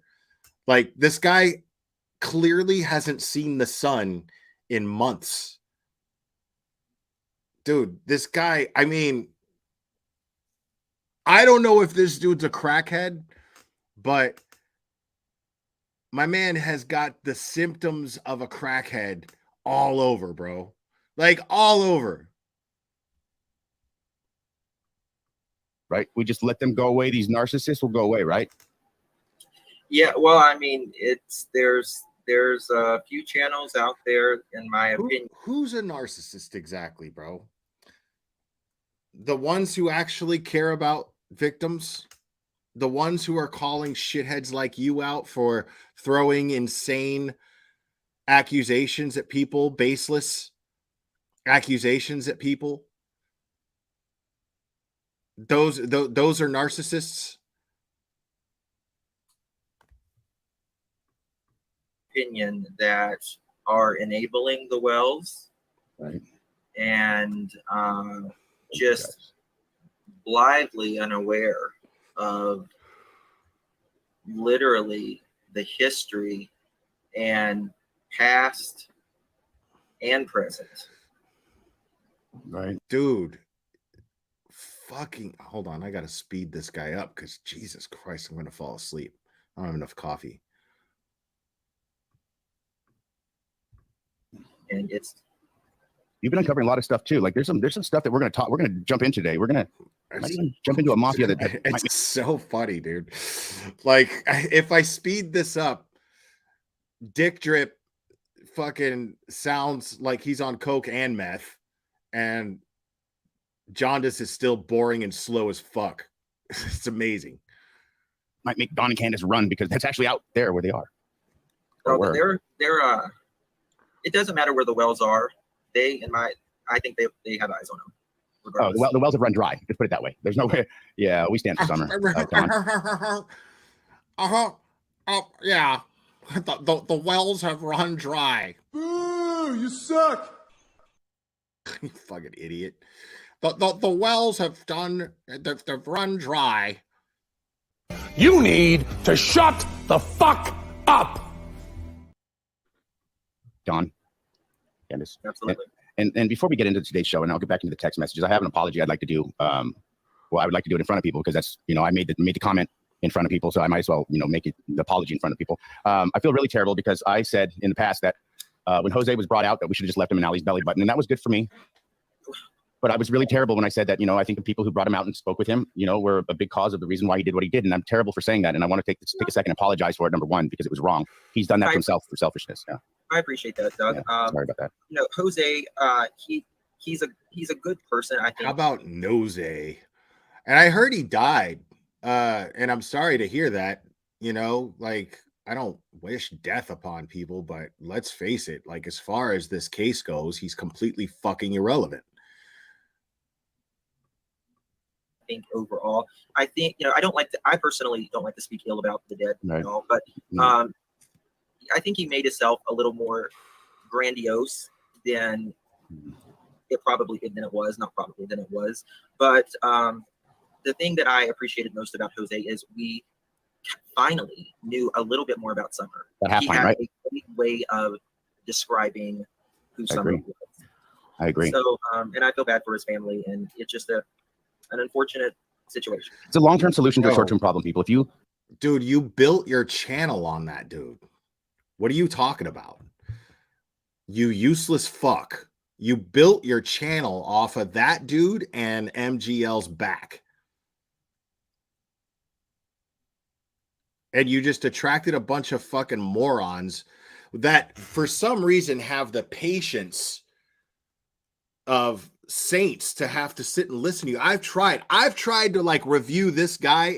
If he wasn't talking to Dick Drip right now, I wouldn't even. I've tried to review him and I'm like, I can't. Like, the dude talks too goddamn slow and never says a fucking word that's worth a shit. Like, ever.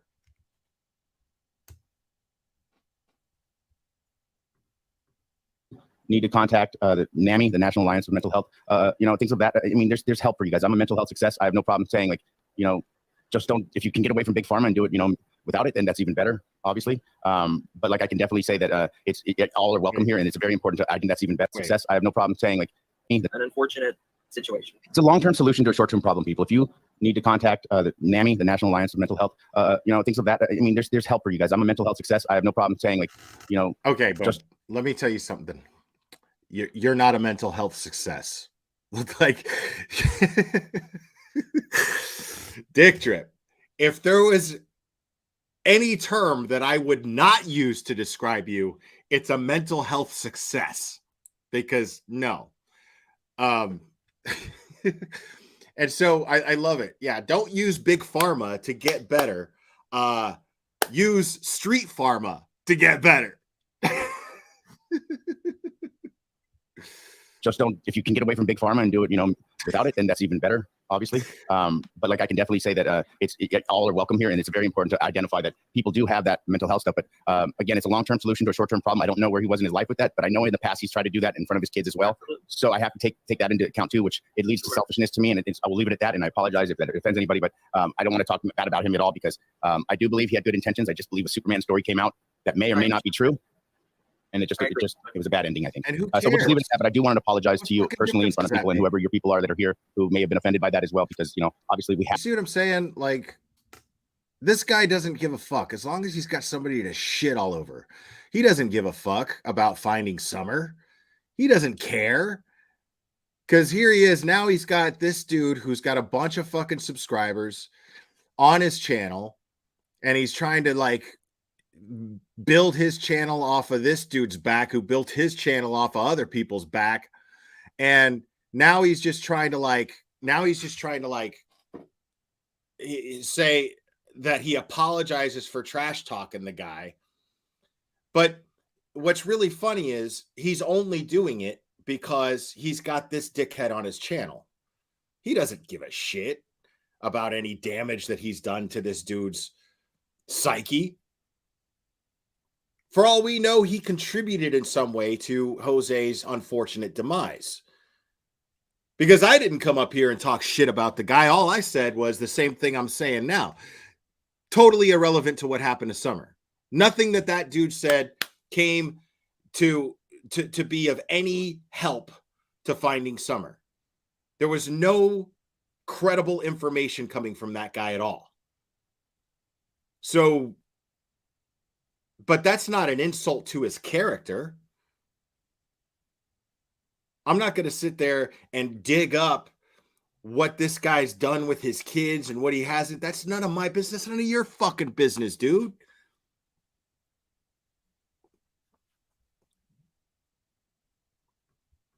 We have to stay united if we're going to keep the trash out of this community, right? Amen. Thank you very much. Thank you very much. So, talk to me.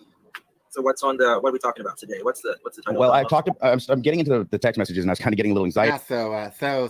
Yeah, Doug just had a little girl moment. Doug was like, so talk to me. What's up? What's going on? Nothing. Anxiety. I'm glad you came up when you did, because this was me actually parting from Don, letting him know that I'm no longer searching for Summer Wells for him or Candace at all, or his people, his family, nobody. I'm not doing this for him at all. There's nothing I want better for him than a set of cuffs with his wife and a 6x9. Yep. Yeah. I agree. You're a liar. Yeah, he's a liar. And I don't have to sit here and actually down Don, because Don has made himself into what he's made himself, and he's done what he's done, right? And he's going to continue to make himself look worse when he thinks that it's actually helping. See, that's half true. That's half true. But the problem is that any audience that this asshole attracts are fucking morons. So what's going to end up happening is people are taking Don's behavior on YouTube and equating it to Summer's disappearance, and none of it can actually be connected. Like, they just can't. There's nothing that you can connect with those things. One thing has nothing to do with the other. Whatever your opinions are of Don based on the things that he's done on YouTube channels has nothing to do with Summer. At best, you could say, well, why is he going on YouTube channels and doing this? Because it doesn't help find Summer. That's a good point. Sure. But it doesn't incriminate him. You know what I mean? It doesn't incriminate him in the slightest bit. Which I don't know what helping using him, but I'm going to read the rest of these. And this is me making myself clear that I'm detaching and don't contact me any longer. And this is not about you, Don. And you and Candace can run to these other channels. Whoever takes them, by the way, you guys are just as cowards or cowardice as them. You're just as cynical. You're just as vindictive, mentally deranged lunatics as them. And you're supporting putting their cash apps up. That means you're funding suspects who could go kill themselves with drugs or something. Then we never find Summer, just as an added bonus, right? Right. What?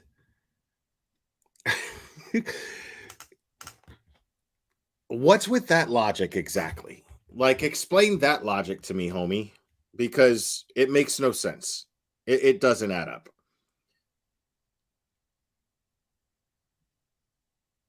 So, like, are you monetized? Because I bet you are. And I'm dude, I'm getting major crackhead vibes. Like, major crackhead vibes. You got the blinds closed. You got you go live at all hours of the day and night for hours and hours and hours. And you look like you haven't seen the sun in months.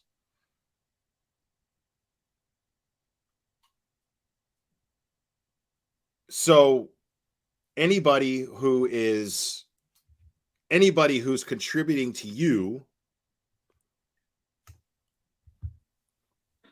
and I mean, let's face it, you're like, anybody who's putting money in your Cash App or your super chats, I mean, aren't they contributing to what you're talking about here? Because, dude, I mean, you look like you're fucking like 5 seconds from a heart attack. Like, I feel like your heart's gonna explode like any second. Right. I mean, the thing with Don and Candace, they don't give us anything else. I mean, 2 years, it's been the same old, other than just. So I love the logic there. Like, because he just said something very true. The thing about Don and Candace is they don't give us anything else. Maybe because there's nothing to give you. Did you ever think of that? I love how that doesn't come into the equation as a possibility for these idiots. Like, they're acknowledging the fact that there's no new information, that they're not giving you anything to work with on your bullshit narrative. And yet somehow that makes them look more guilty. You're trying to use that to somehow make them look more guilty when it's clearly the opposite, when it's actually an indication that there's nothing for them to give you. Just, toxic fighting, name calling, bigotry, just everything. All the stuff that boys have seen over the years, right? This isn't a secret. Like, Don wants to think they're going to see this online and be like, oh, we're changing. Totally irrelevant to the case. All totally irrelevant to the case. Our opinion. And then it's like, no, Don, they've seen you use the N-word. You probably called them the little N-word. You probably put them in a chokehold or two, or Candace in front of them. Like, you used to tell me stories about how Summer would be like, Daddy, stop it. Mommy, stop it. Well, that's probably like the most we've ever heard from you guys. That's the most we've ever heard is you guys have stories where you've either injured her or injured another kid and they're apologizing. You guys, that's it. Look at the way he treated his grandchild. Oh, terrible. But that is. I mean, this is just a Don bashing fest. It's a Don and Candace bashing fest on their character. But they're doing it for Summer, right? It's just an excuse to slap Summer's name and a hashtag in their description and get views. That's all it is. Because that has nothing to do with Summer and her disappearance. Like, and I guarantee if I were to invite one of these people on this channel to explain to me and show me what is your evidence. And let me tell you something. The offer is there. Okay? It still stands. Doesn't matter who the fuck you are. If I review you, you are invited on my channel. If I review you, you're invited on my channel to explain your position. Absolutely. If you can convince me that Don and Candace are guilty of a crime involving Summer's disappearance, cool. You're welcome to try and do so. But you better bring evidence. But I know what's going to happen. The same thing that happens to every single person. The same thing that happens to everyone when I invite them on here. They decline. They ignore me, or they just don't. Because the Flab, Josh, I was in his chat and I invited him to have a conversation. And I mean, it was the most yellow-bellied shit I've ever seen. He totally backed out of it. And he looked like a total fucking fool. He made himself look like a fool. All I had to do was take his content, like I'm doing with this, and showing why it's complete and utter bullshit.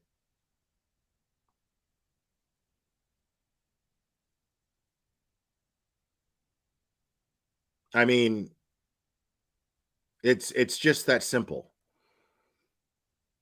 Complete and utter bullshit.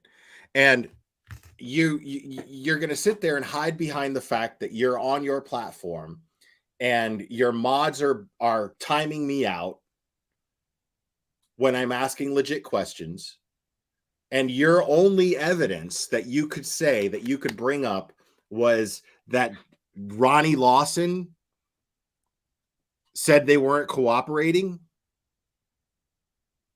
when both Don and Candace emphatically denied that. And you only played half of that, because the other statement was that he said was that they lawyered up. They didn't lawyer up. They didn't lawyer up. But you failed to play that, didn't you?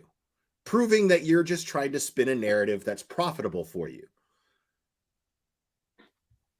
But come on up. Prove me wrong. Ruby B, thank you so much for the super sticker. I appreciate that. On a live, can you imagine behind the scenes? Well, I know what it is because I heard it when he called me all drunk and high. He told me he had used. He told me he used it. He didn't know he was. He told me to record. Don't record. Let's go on and do it live. Let's not do it live. Like, he didn't know what he wanted. I didn't record the beginning of the call. I recorded when he asked me to. Like, I'm not stupid. Like, yeah, I mean, that's why when he called me again the next day to yell at me, I hit record on the phone because he knows I record everything. I told him, and he said, I don't care if you have nothing to fucking hide. Yeah. Right? And I hide on spackle. Clearly, he puts himself in these situations. And I think he's really trying. See what they're doing right here? They're just justifying bashing the dude. These are people that I'm getting a clear indication that they're aware that there's no evidence. They've already said it. It's been 2 years and they've given us nothing.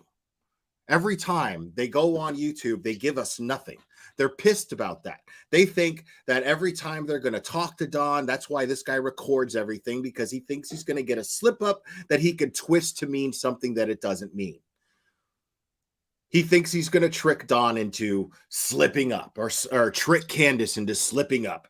Oh my God. And then when they fail to do that, when they deny them of this little scheme that they're trying to cook up here, when it doesn't work out in their favor, they'll just take something that's said and spin it to mean whatever the fuck they want, because fuck that. I had an agenda and I'm going to meet my agenda. I don't give a fuck what you think.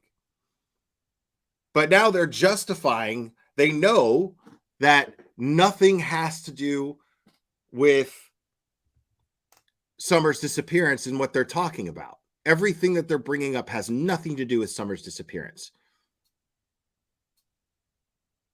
And they're pissed about it. They're pissed about the fact that they can't catch them on some sort of incriminating shit. And so they're mad about it. And now they just resort to just shit talking and making it personal. Right. He's really telling us. Well, he's been telling us who he is for the last 2 years of knowing him. We've been breaking him for the last 2 years, by the way, Justin. And again, thank you for staying on this, by the way. I'll tell you what, anybody who's still remaining, I don't care who you are. Like I said, I got a white flag. If it's for Summer Wells or a voiceless person, listen, I can. Now, let's talk about what Don has been showing us who he is for the last 2 years. Let's talk about that for a second. What has Don been showing us who he, as far as who he is for the last 2 years, right? Now, did he drop the N word a bunch of times? Yes. Is he a racist? It's not unfair for you to jump to that conclusion. He did come up here yesterday and he apologized for saying it, and he swore up and down that he's not a racist and he doesn't want anybody to think that he is. Fair enough. But he said what he said, and it's not unfair to draw that conclusion at all. I mean, sorry, but it's true. It's not unfair. But okay, let's keep going down the list. Does Don have a drinking problem? Yes. Now, if he drinks too much, blah, blah, blah, I don't know.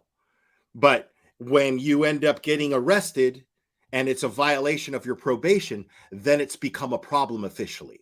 So it's fair to say that Don has a drinking problem. Okay? So there's that.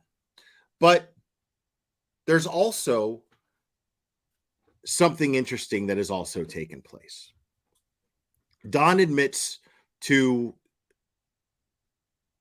inappropriate relations with his stepsisters. Okay? Why the fuck would he admit that? Because this is the thing. I can't get this out of my head. All right? Because nobody would admit that unless they're God-fearing and they feel like, I'm put in this position and I could lie, but I don't want to be a liar. Knowing that it's going to dump a whole pile of shit all over him, he admits to this when he could emphatically deny it. Nobody could prove it, nothing, right? And according to Don, he was 12 years old when it happened. Okay? It doesn't make it okay, but he's 12. You know what I mean? Like, I shoplifted when I was 12, but I'm no fucking thief. You know what I mean? So, I'm just saying.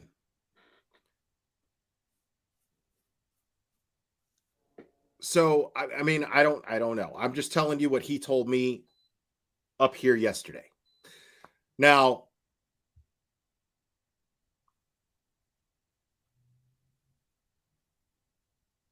why would he admit to something like that, knowing that it's going to cause a whirlwind of shit for him, knowing that's going to happen, and yet not one slip up about what happened to Summer if he was responsible? Not one. Not while intoxicated or sober. Nothing for the last 2 years. 2 whole years. He's going to admit to everything else that nobody in their right mind would admit to. But still nothing. And yet we're going to somehow equate that to Summer's disappearance. It just doesn't add up. It doesn't make sense.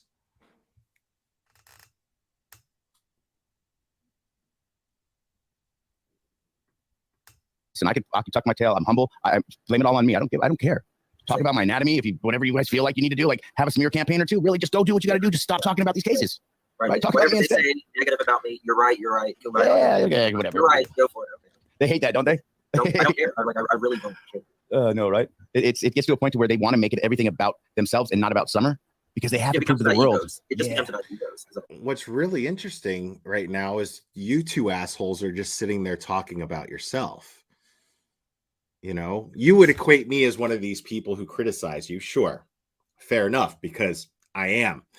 But here you guys are. I mean, this is projection at its best. My friend, this is not a mental health success here. This is not the reflection of someone who is a mental health success, because you are completely delusional in what you're saying because you're projecting right now. You're talking about people talking about themselves. Nobody here is doing that. I'm talking about you spreading misinformation. I'm talking about you tragedy pimping. And as I'm doing that, I'm sticking to the facts of the Summer Wells case. Whereas you haven't stayed on task of that since you started this conversation with the fucking moron that you have on your channel right now. You have not even gone over any type of factual information in regards to Summer's case, yet you're accusing other people of making things about themselves and not Summer, which is really interesting. See, is that what it is? I didn't know it was egos, or if they're just really trying to, this is like the most friends they've ever had, or the most eyes on them they've ever had. So it's their chance to actually either shine or not shine. Like they're going to get the haters and the drug addicts. They're going to get the cheats and the cons and the liars and the thieves. Like they've already been building, right? They've already have that plethora of people. And they just added some dude that is from Caucasia. Birds of a feather flock together, right? And it's the people that hate the cops, that hate the police, predators, that hate the court, and Don's out there, and and it's, in my opinion, it's these people that support Don, or the people who just massage his ego, everything at face value. Just he thinks he's famous. Feelings, You know that he thinks he's famous. Oh, he does. He does. He's got a god complex from like the way he talks to people. Even like to me, I'm like, dude, I've got more than $3,000 in my bank. I'm not living in a roach motel, dude, hanging out calling people it's the Mexicans or it's the white boys or it's this, that. Dude, it's like, how long have you been stuck in jail? Do you still wait at your door and wait for it to click and tell? Oh, who brags about what they've got in the bank? I don't know anybody worth a shit who brags about what they got in the bank. That sounds like pure insecurity. That sounds like you're scared out of your fucking mind of going broke. The last time I was scared out of my mind for going broke was when I was living in Miami in my early 30s as a fucking cokehead. That was the only time I ever feared going broke. Okay? You sound like you're scared of going broke, homie. Somebody tell you can go out and eat breakfast or do, like, what do you do, Don? You do courtesy flush, basically there's no fucking kitchen anyway, whatever, right? I don't use toilet paper anyway. I Don on the John, basically, buddy. I just get right up, drip dry, like spackle. It goes on pink and just dries brown, it's weird. Oh, I don't even want to start on him. Okay, Andrew Hiltz, this is an open panel for you, pal. You need to come up and you need to clear up the emails and the stuff you put out in this case about your son, the doctor's visit, the CPS case between Hunter and Candace, the stuff that you instilled in this, because I'd really like to take that off the list and say that Candace wasn't essaying him, but I really can't take that off the list because everybody in the family thinks so too, and in the world. But I'm going to have to say, you should come up here and clear that stuff up, especially if they're going to start looking at you like you were going to go rent out an Airbnb at 125 Ben Hill, was it? Anyway, you were going to insert yourself there like you already did with 14 other people who look like a trafficking ring in a damn U-Haul. So if you'd like to come in and explain that to us, that would be great, so we could just take that part of the chapter, close it, make you irrelevant like you are, Mr. Panda Man. Yeah, it's time. Sorry. Not sorry. What is it? I don't know. So you're talking about text messages? Yes, I'm going to finish these text messages, and then I actually made a video to talk about the stuff that Don didn't want to talk about yesterday, and the way I feel that if Summer had been taken off of 110 Ben Hill Road, how it would be possible, who would do it, and I have a poll question up, which would be stating, if taken off property, Summer would have to know the person, right? I loved it. I want to ride that horse again sometime. Ooh, yeah. Yeah, I mean, in my opinion, if 100% in my opinion, say for instance Don and Candace did not do it, somebody I've been to Ben Hill Road a few times, Well, if they And- didn't do it, you said if they didn't do it, are you saying that like they wouldn't be involved at all if they didn't do the do? Or... I'm just saying if they had nothing to do with it whatsoever, somebody that would like know them or live on that road, it would have to be because Doug, this is in the country, and then it's on a country road, and then you turn off on that road and you would miss it. Like nobody You have to goes know on that it. you have to belong there to pretty much go there, right? If you don't live on that road or you're not like You delivering need to package, shut you're the not fuck up. going. It's a one way in and one way out. Basically, that's the thing. And so everybody in that holler in the front, It's and in not the back, though. well, they know everything, right? The middle is just the. It's not a one way in and one way out because Cam and Allie from Cracking Cases proved that it's not a one way in, one way out.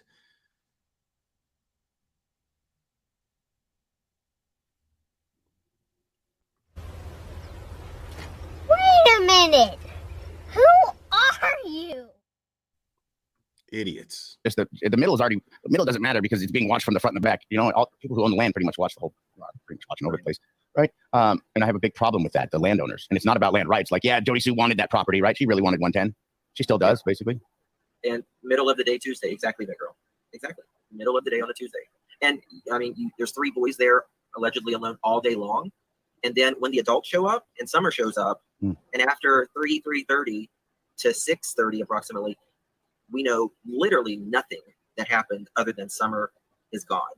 They don't want to talk about it. They don't want to remember. They don't want to remember times, where they were, anything like that. It's really not important to them, right? Like, You sober now? No, I never.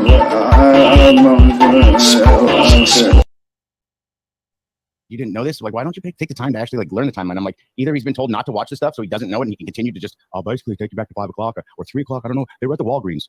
You know, that's like the go-to. Walgreens. I called to say I was going to stay later at work since they were going to go to the lake. But if you think about it, 3 o'clock is too late for them because Hunter should have been home between 2 and 2:30. So if he was in the car and the phone call happened, then how the hell? Yeah, he was at home. I mean, no late. 2:30 is pushing it. Like 2 o'clock. Oh, he was home way really. later. What do you mean, like with Candace dropping him off? Oh, I don't think he made it home right away to how it went, how he just went in and went inside and everything and just left right away and went to a doctor's appointment that Andrew threw in like 8 months later. And then like all this other stuff. Like, I don't see that as that happening. What I see happening is that if he was there later. Shut up! Oh my God, I don't care.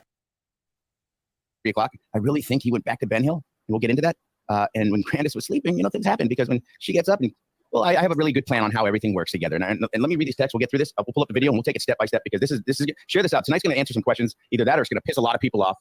And it's going to make, I'm not here to make friends, right, Justin? We're not here we're here for Summer. Like, we don't want to be your friend, Don, or to you. Justin's probably the only guy that's got a substantial amount of people that are subscribers on his channel that doesn't want you on it, never had you on it. I've never had him on. Never. I noticed that. And that's why I appreciate you too, because I know that, you know, you like a little bit of the saucy stuff, a little bit of the fun, but when it comes down to it, you're somebody I want to stand shoulder to shoulder with because I think that our voices can make an impact in this community and get other people interested to where, you know, people are on board and shoulder to shoulder is good with me. Nobody needs to be in front or behind. Like, there's enough people in the world for everybody, right? That's right. There is. Absolutely. Yeah. But not enough to talk for the voiceless, enough to cover it up. And I'm tired of it. I'm tired of their voices being covered and their names being shattered through the cases when it's about them, but it's turned into the Carney circus, right? The Don and Candace circus. And the media manager and everybody else it's about, right? Everybody else and the creators. It's not, and the creators coming back. And I'll just say, and don't say it in chat. I'll just say it. Share, you're trash. No one's putting the whale's lives in danger. They're putting their own lives in danger. Let's put it that way. And whatever they're doing at that motel that's dangerous anyway, that's them, not us. God, have you seen? I mean, Don's told you about the places he's been. You know, I mean, dude, like trading a 14-year-old for crack, that's a new one. Yeah, he deals with more on a normal Saturday in Kingsport. You know, I mean, than what he dealt with right there. I mean, honestly, with all like the hookers and blow and everything he does. Oh, he's the cocaine Olympics, you know, do the great challenges. Phenomenal. I'm gonna read these. That girl says, talk about the friends. With friends like them, who needs enemies, right? In my opinion, pick a direction, RSOs everywhere. Yeah, right. Just throw them in the holler. It's like it's either that or throw them out where Dylan Rounds used to live. The way that goes. Okay, so I'm here, Don. He says no. He said, yeah. So what you mean is your way or the highway? Which you're on the highway, Don. You've already made it clear you're the enemy. I said, no. Outsmart me because I'm a moron.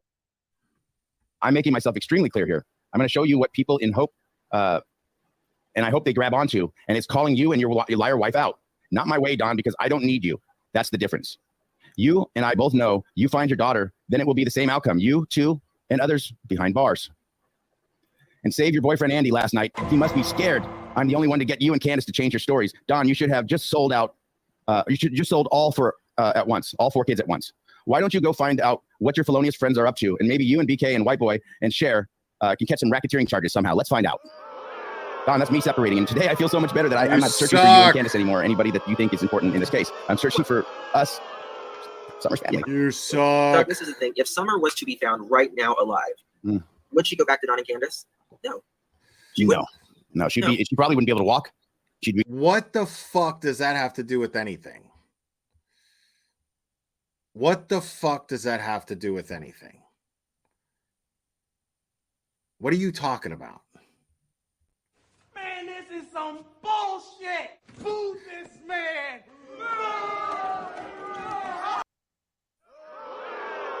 Terrible.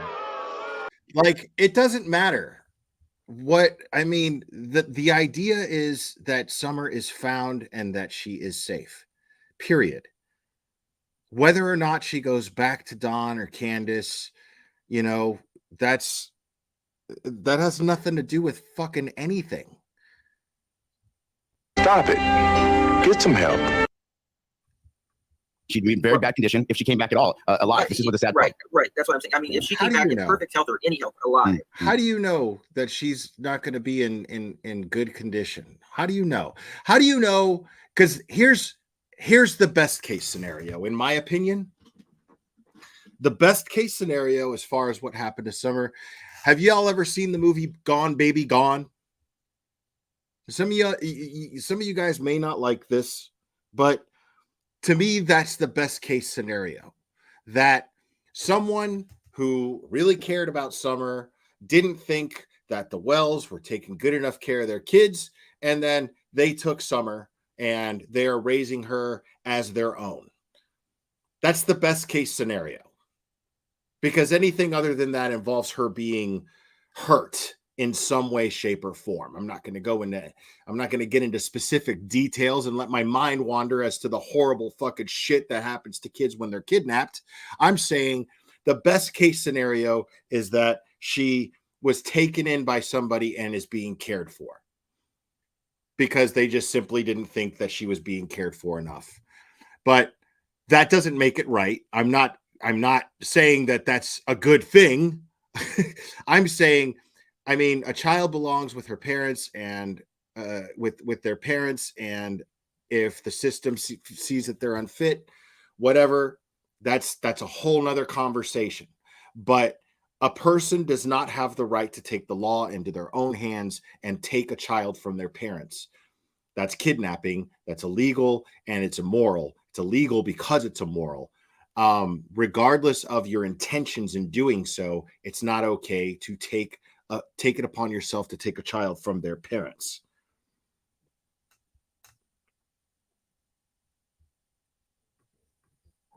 she would be, awarded to the state, with or a foster home. So what? So yeah, especially since the boys don't want to go back, and if they were given the option and they still don't want to go back, or they actually got a hold of the judge and like, hey, don't even consider it. We do not want to go back with them. The little cult, right? Little cornbread cult, the Carney cult. Have you ever heard of the? Let me run this by you before we start this video, because this is the video. This is the video that's gonna make Don have to watch this, and then he's gonna know that the holler. You're not gonna be able to go back to the holler, Don. I told you that. I'm gonna make it so you can't go back. Right? I'm gonna have to make the holler want to leave the holler too, right? Holler if you hear me. Yeah, hell yeah. I'm gonna stay on with what I've been doing, Don. I ain't gonna go to your little plan, your narrative. You thought you can, because I'm a white boy, you could just get me on your gang little list. Or no, it doesn't work that way. What? By the way, Don, gangbangs don't create gangbangers. You can tell white boy that. Do they actually? Actually, I don't know. Okay. Okay. You big dummy. That was bad. I should warn you, just like if I were to put Cher's husband on the screen in the shower, like that stuff doesn't go away. I'm just saying that you have the picture. It's just the way it works. Hey, yo, what the fuck? This video I dedicate to Summer and Don and Candace and all the people who don't want to go back and figure out what's important, like the timeline. Everybody you have on your team has no clue. Even the people you've inserted in the case, like the Cams, the Alleys, all these people that went to your house, they have no clue about the timeline. That's a fact. I had them on my channel, and I called them out, and I said, you guys know the timeline? Him and BK were like, oh, I don't know. And the Cam couldn't get his shirt on for 45 minutes. I swear to God, that happened. And I wondered why his kids were late to school. It's like I figured out he can't even dress himself. Put the Xanax down and back away from it, big shifter. That's all I'm saying for your health. Yeah, okay. Now that we got that out of the way, by the way, it's me talking. And again, there's going to be no more cussing on this channel. I'm done with Don. And I don't need to cuss, right? I don't need to be on his level. What we can do is just spit facts. Boy, get back to it, right? I want this manageable for everybody. Again, if I have to use my cuss jar, I'll use it. Fact. Oh my gosh. Yeah, I'm professional now. It says put a tip in, see how good it feels. Wait, that's the wrong jar. Yes. Damn it, wrong jar. Okay, let me turn it around. Okay. I saw a jar that said that. I know, right? That's It's terrible. Just put a tip in. It'll make you feel real good. That's what it Put a says. smile on your face like seeing a little person. I swear, if you see two of them, you're like, holy crap, this is magic. You know, you can't grab them and be like, you owe me 3 wishes. I guess that's out in 2023. Where do you get these fucking idiots, huh? You can't Where do do that. you You get can't them? You're not allowed to burp them either. You have to shake their hands. It's really, I thought you had to burp them. You're just a little kid. Like, anyway, it's terrible. Little people out there, I'm sorry. Start using that instead of the M word. You're not, I'm like Don. I use the M word. You're not funny. Midget. I'll use LP from now on. Ever use the M word again? It's that easy. Okay, I'm healed. All right. So I didn't know this was actually this lead picture, but You suck. Live Like You Were Dying, Candace, I guess. Favorite song, right? Yeah. Oh, you know, Donnie. 7 alibis. Candace ain't got Is mine. this Okay, guy hold on, really? before I've nailed that impersonation. Is he really like up here sucking his own dick right now? Like, is that what he's doing? Is he seriously about to go over the video that I just went over that he made? What's the purpose of that? No, you know, Donnie.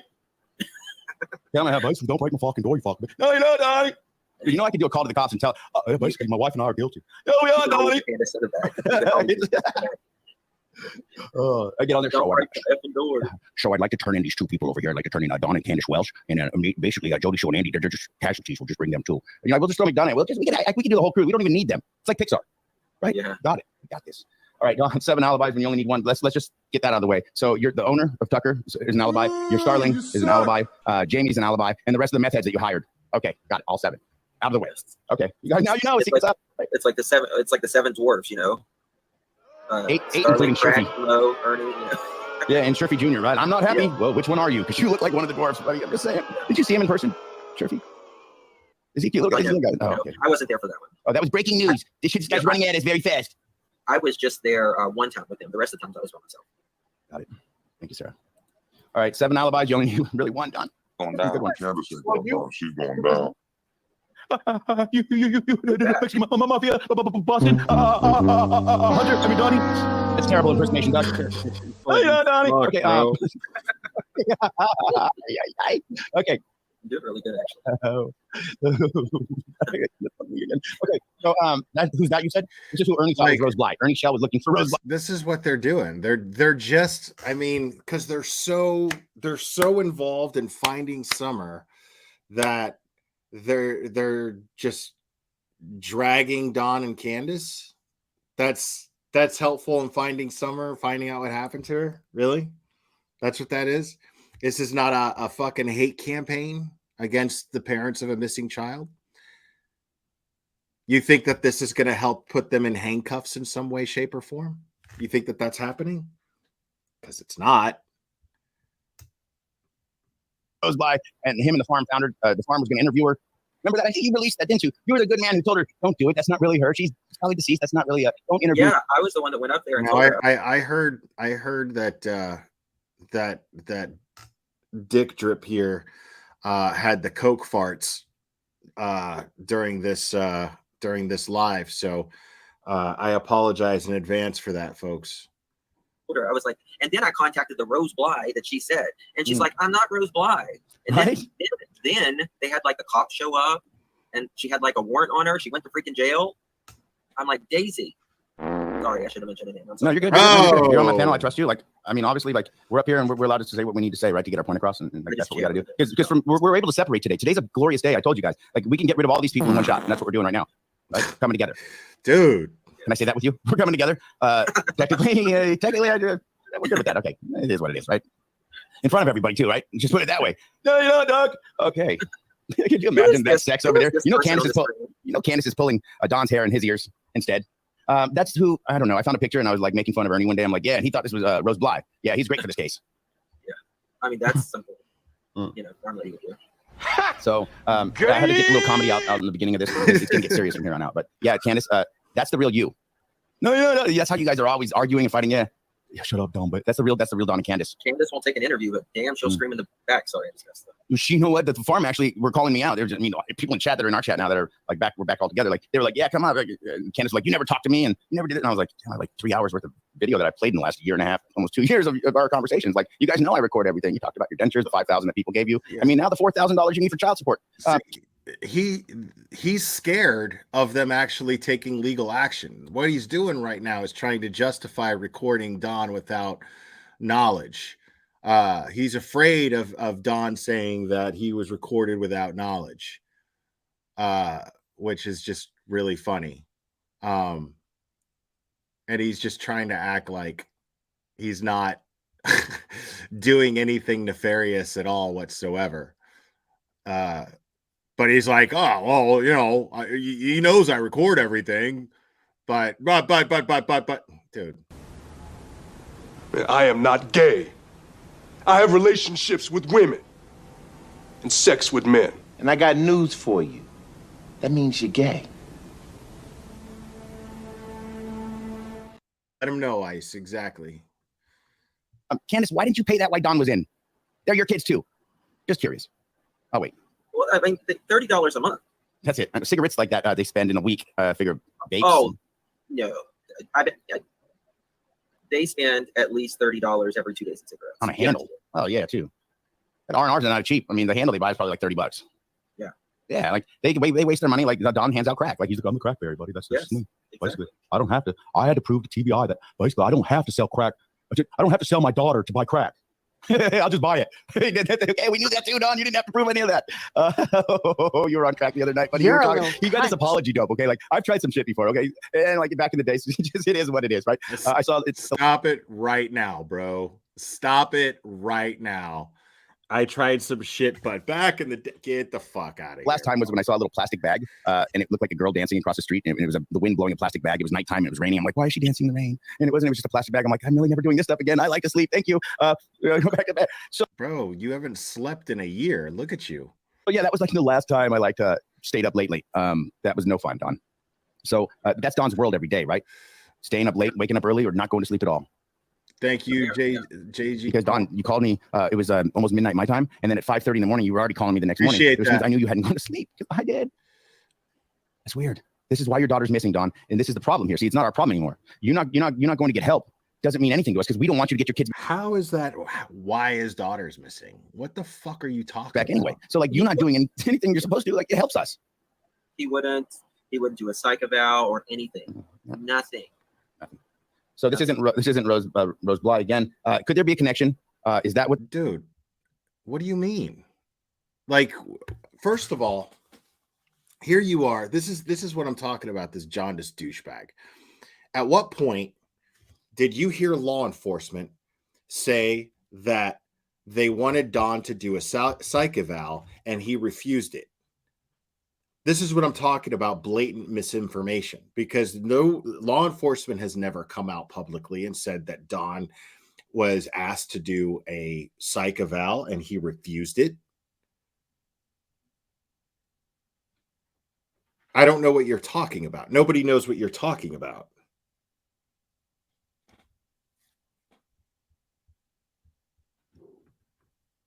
Is that what the problem was when Don said in the first interview or one of the first they were together, and he's like, quiet, your mom's watching. And I don't know if you heard that, but I have it when they're both sitting out in front of the house doing an interview. He's warning her, like, quiet, your mom's watching, meaning like, stop talking about your sister. Oh, there's some weird stuff. They were together back then. Don knows knew Candace, and well, they were together back then. Yes. So there's a connection somehow. And if they're willing to do this. Okay. See, I love that right there. Probably CPS asked for the psych evaluation. Do we have any documentation saying that CPS asked for a psych evaluation and he refused it?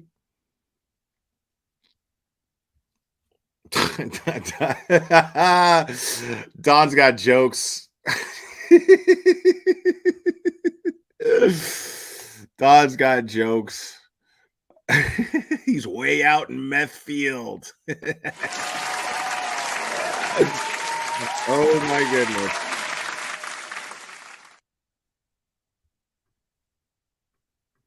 Do this like this, and Candace and Don are this disgusting of people. I wouldn't put it past them to do this with the Carney Circus and get rid of Rose. Well, most of us would walk through hell and back barefoot for our kids. Oh yeah, for sure. A normal human being would. Yeah. But Don and Candace, they won't even. They'll go to a doctor's appointment if they're writing them scripts, right? But they won't go to, to get their psych eval because Right. they're not handing them out pills, right? Right. There's no free stuff. Yeah. Yeah. There's nothing. There's a Like, See, where are you getting that information from? This is what these people do. This is why we call them out. Because they're just out here saying, he's just out here saying that, no, and I'm glad you're here to see that, Saints Rock It All. How about you go and find me the confirmation that what they're saying right now is true? Because right now you look like an asshole. You are not in you are not among friends here, because here we stick to facts. We don't support channels, bigger or smaller, doesn't matter. We don't go after channels here that talk about facts and don't spread misinformation.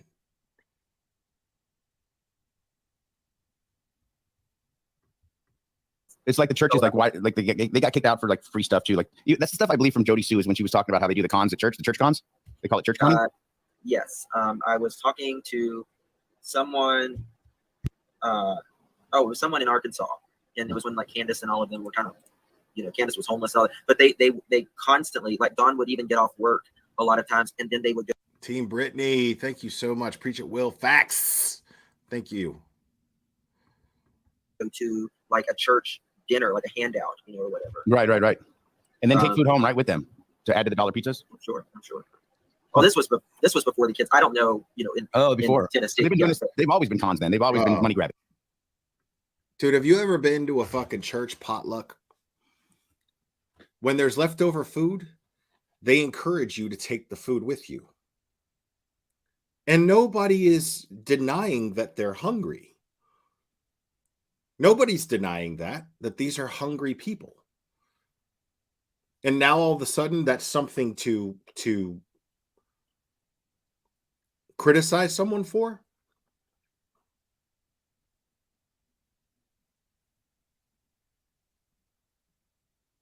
I mean, grabbing. They've always went to like the church hoppers. Yeah. Which I don't have a problem for those people, like who really have. No, I don't want to. There's no shame. Yeah. If you need it, that's what it's for. I did when I was homeless years back, when I was like. Absolutely. No shame. No shame in it whatsoever. Who knows if any of us may need it in our lifetimes? Right. I mean, that's why nobody knows what the future holds for any of us. But there are those people. So on one side of my mouth, I'm gonna trash these people for needing help. And then on the other side of my mouth, I'm gonna be like, but let's not trash people who need help. Like, dude.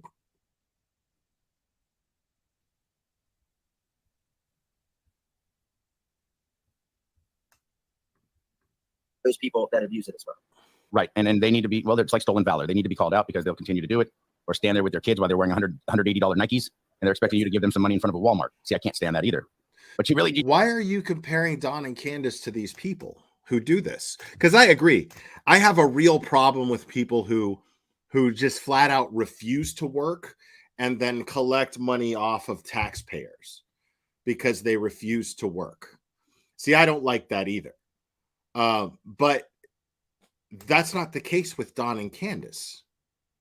Clearly not. Because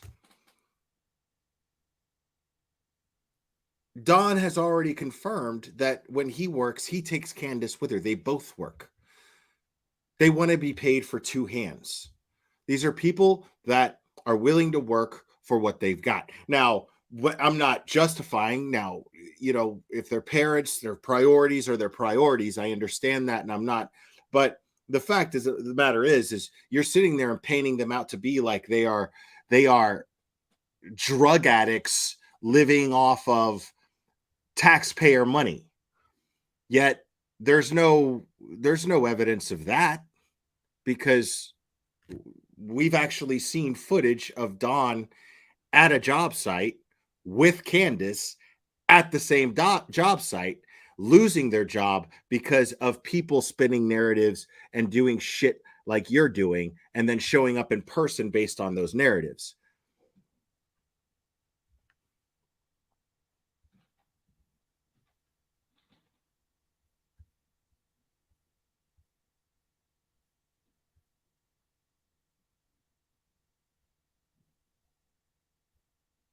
Wait, is he in here? He's invited up if he wants to come up.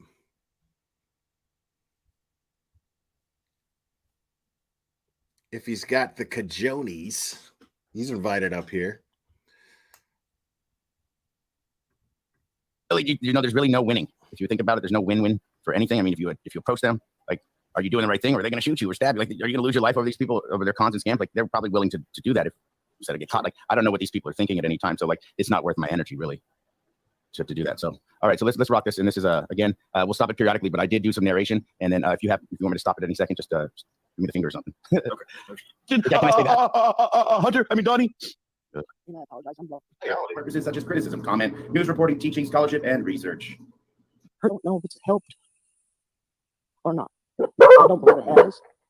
Maybe it's gotten more attention out everywhere. On June 15th, the day Summer was reported missing, Harris says she spent the entire day with her daughter and granddaughter. She says it started with a trip to the emergency room to have her knee checked out. They prescribed me medication to take to get the swelling down out of my knee and around my knee because it was inflamed. And then we waited around for my prescription. So let me get this straight. You, Candace, and Hunter waited at the Walgreens for your prescription. Then you went home to Ben Hill. So did you get dropped off, and did Hunter and Candace go meet Don to go drop off Summer at the water park?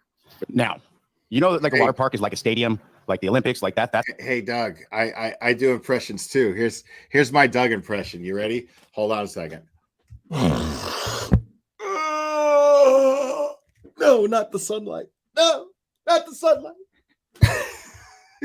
Not one of my better ones, but I'm pretty sure it's accurate. That's like human trafficking galore there, right? This is like the places it happens. Yes. A water park, a hot dog stand, or like they have these little kind of, ice cream trucks, these terms, right? Right. Any place with like amusement parks, football stadiums, exactly. That kind of thing. It's exactly. Just like, they're not far from like Pigeon Forge, Gatlinburg, Sevierville, not very far at all. And there's been a lot of problems around that area with human trafficking. Thank you, Calamity Jade. And so to me, if we're going to go with this as a theory, and this is a really this is taking over the accident cover-up theory. Like, if they're really working this hard to cover an accident cover-up theory, instead of just saying, hey, listen, it was an accident. This is where she's at. I mean, they wouldn't get life for that. I bet you they would give them some kind of leniency. Like, you freaked out. We get it. Just do the right thing. Bring Summer home. Right. So, like, to me, it's like I would actually ask for leniency if they were to do that. If they were like, hey, listen, this is what happened. This is where she's at. I would help get a petition started to be like, hey, let's get them some leniency. Like, let's not get them life sentences, maybe 10 years or a little bit more. But, like, you know what I mean? They're going to have to live with this, and people in real society knowing this. So, like, 10 years to me would be enough punishment because they may not live past it anyway. So, like, you know what I mean? It's really in the beginning. Yeah. But 2 years later. It makes a lot more sense to me now that we put all these people together, and why Jody Sue's been so vocal, and why she was always jumping on my channel and trying to take me off from where I was. Like, I was the only person I could remember that was always doing the timeline. I never left the timeline because it never made sense to me to where I could even move on to anybody else or insert anybody else. And I couldn't get past the people that last had her the night before or saw her. Andy, I love the timeline discussion in this case. Where is there an actual timeline?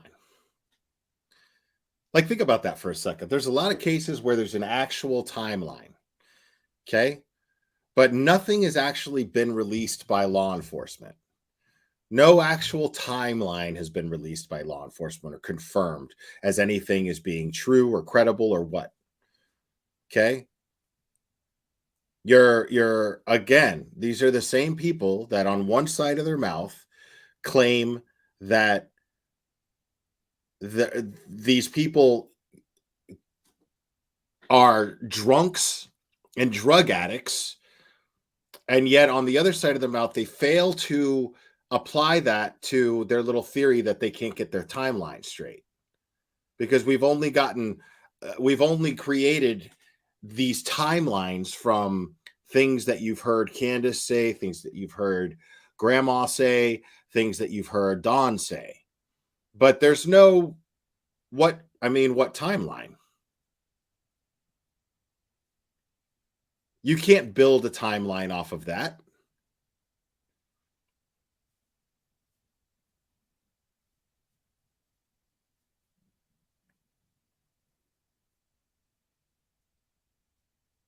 So there's no official timeline. You're just making shit up based on things that people made shit up on. Based on made up shit. And I'm not saying what they said was made up.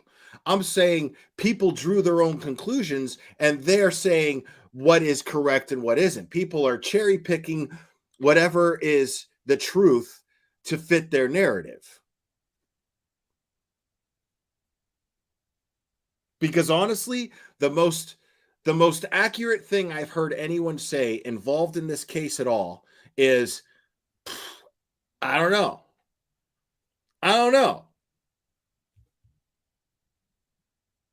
You know how I know that? Because law enforcement has gone public in public press conferences, basically going, I don't know.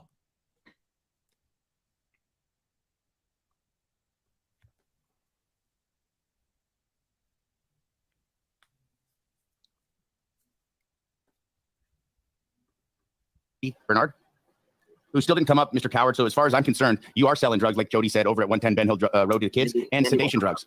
Yeah, he's a big coward. Big coward. You had your buddy Don. You called him. You're like, hey, go up on panel and start a fight with Doug Well, actually, is this Doug I bet you is. He called me. I was live, and I'm like, oh, who's this? He's like, Don Wells. I was like, oh, Don, I'm glad you called. He's like, I bet you is. I was like, damn, that's a good one. I bet you is. That's going to go get in my repertoire. Investigations, Donnie. That's right. See, the one word Candace did know was investigations. That's the funny thing. Like, see, that's an interesting point too. Yes, Kelly Green in the chat. Don said that he established a timeline with the TBI, and they're satisfied with it. See, that's all I need to know. That's all I need to know, because here's another fact about true crime. Okay, here's another fact. Is you, me, nobody else except the law enforcement agents that are charged with the responsibility of finding out what happened to Summer. None of us except them are entitled to information such as a timeline. You're nobody.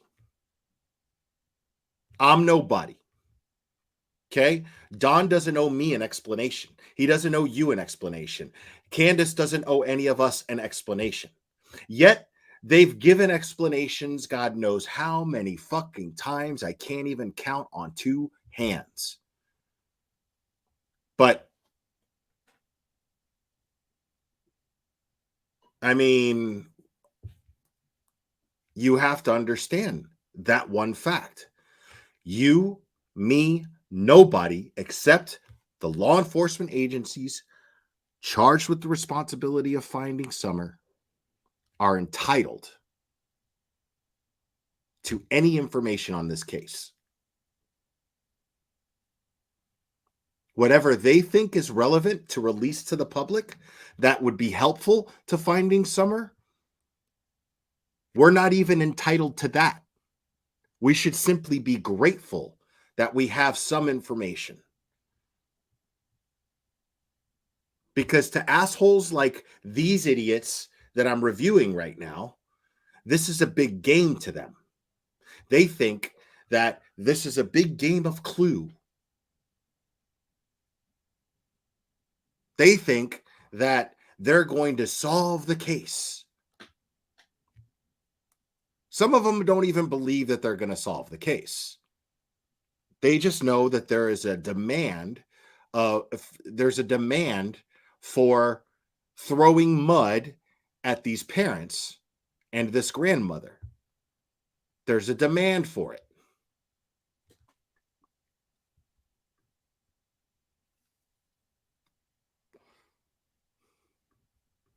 Yeah, they say you're uneducated.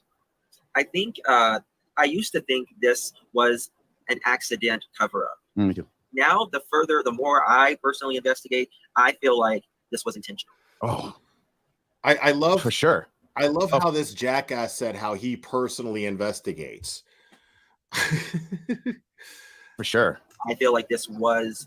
Well, they were either scared. They were either scared into not knowing what happened, but knowing that this is a result of what Don has done in the past, whether it was because of a bad deal that he did with some bad people, right? Yeah. Well, so CPS comes the 14th, the day before.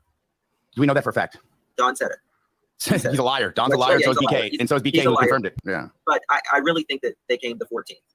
And not only that, CPS comes, and then later that day. They can't even fucking agree with each other. That's because they have no credible information. You can't come to some agreement and conclusion on anything when you don't have any credible information to have as a foundation for your theories. You have no foundation for your theories. That's what's interesting. That day he fires Dudley, right? Yes. So only to have Andy come over and sell him drugs the night before on the 14th that Summer goes missing. Yeah, but why are you firing Dudley the day before Summer goes missing? Fall guy. He just like the other 5 tweakers that he was trying to qualify that couldn't. Yeah, he tried to qualify the other tweakers. They were just too dumb, too twacked out. Really twacked, man. I think he was a good fall guy. I also think that he couldn't be there because it would screw up Don's alibi. They couldn't work together, right? Right. Yeah, we all know they can't. You know, he was going to catch a drug charge or catch a charge sooner or later. I mean, it's inevitable. I personally think CPS was going to ask them. Dude, let's have that same energy, homie. Like, it's inevitable. You're going to get a drug charge. Like, I can feel it in my bones. It's going to happen at some point. It's going to happen at some point. In my opinion, this is just an opinion. It's a theory that, you know, let's say, for instance, they took the kids for neglect. They're going to make them go to a doctor's visit. Right. Period. Right. Well, we did see Summer with a mask on sitting finally in a hospital or a doctor's room. I got now wonder what that was for. Was it her first time ever being in a hospital, or was it a checkup, or did she fall, or is there other injuries, or is this because of CPS she had to go? Starting to think the parents aren't just going to take their kids if they're hurt. They're just, suck it up, we'll use super glue. Yeah. Yeah, that's kind of parents. Walk it off. Oh, yeah, right. Don't rub it. Yeah, too. Don't rub it. But he won't have it. He's got a parents. For the sale. Not bad, not bad. It is possible in a water park, just like an arena or stadium. Prove me wrong, the Flab. Prove me wrong. And show us that you're not a coward and you can actually defend your position on this case with some conviction. I'd love to hear it. It's a great place for trafficking. This big park, like water park. Okay. So that was the initial thought? I guess so. I mean, I don't see. This is why I can't get past it, because he keeps bringing it up like it was part of that day and he was there. He's too stupid thanks to Andrew Hilton, his mom. Right? You didn't give Hunter a chance. I'm sorry, but yeah, you're stupid. Yeah, you pulled some lady out of her car and she had a kid in it. You're in a gang. You're flashing gang signs. You're involved with Candace. You're probably all up in it. Hunter on a steak. And your mom's belly button looks like she was shot with a 50 cal and lived. Just saying. God, that was terrible, Douglas. Looks like Jose needed a rope ladder to get out of there. I love how this guy like goes over all of the other nonsense bullshit that's just fucking more mud in the water. I love how he does that and then still discredits it. Like, he uses it as information and then discredits it. I don't understand like what this is why that's cracky behavior if I've ever seen it. Pure cracky behavior. Just somebody who's just running their mouth and not even thinking about what's coming out of it. There. Damn it. That's a terrible one too. It's like it's a beer koozie for a 2-liter Mountain Dew. God, that's even funnier to think about that one. Okay. That is funny, isn't it? Put some ice cubes down in that belly button and just stick the 2-liter right in there. And right? I think it'll stay cool. Like just turn it to the side. And you can fill your cup up for a little bit until you got to take the 2 liter. All right, dude. Shut the fuck up. Let's move on to my buddy here. Let's move on to my buddy here.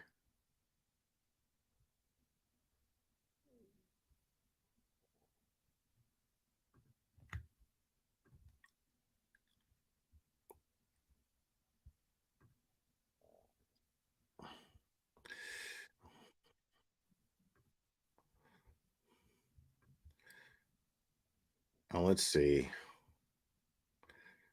Now this is not a Wells thing, but this is somebody who likes to who's part of the problem when it comes to this case. But we'll be reviewing stuff about other cases that he's talking about just because he's fun to make fun of and it bugs him. It it gets in his fifis that I talk about him.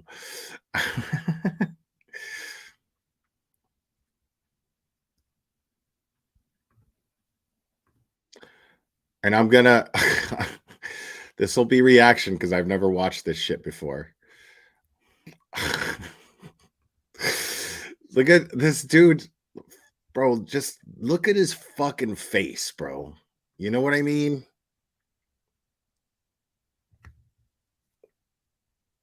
Cherry gifted 10 memberships to the Glare. Cherry.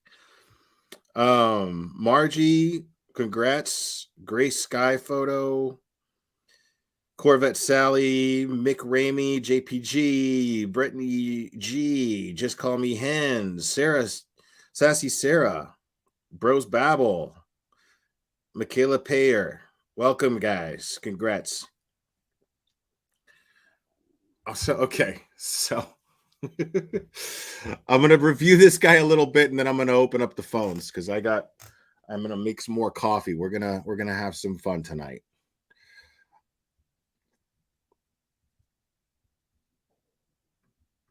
Jonathan Lee Richards investigates. I am covering the Moscow, Idaho Brian Kohlberger case.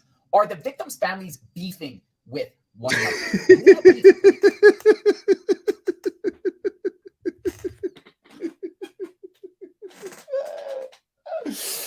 This guy always uses the most fucking idiotic visual aid for.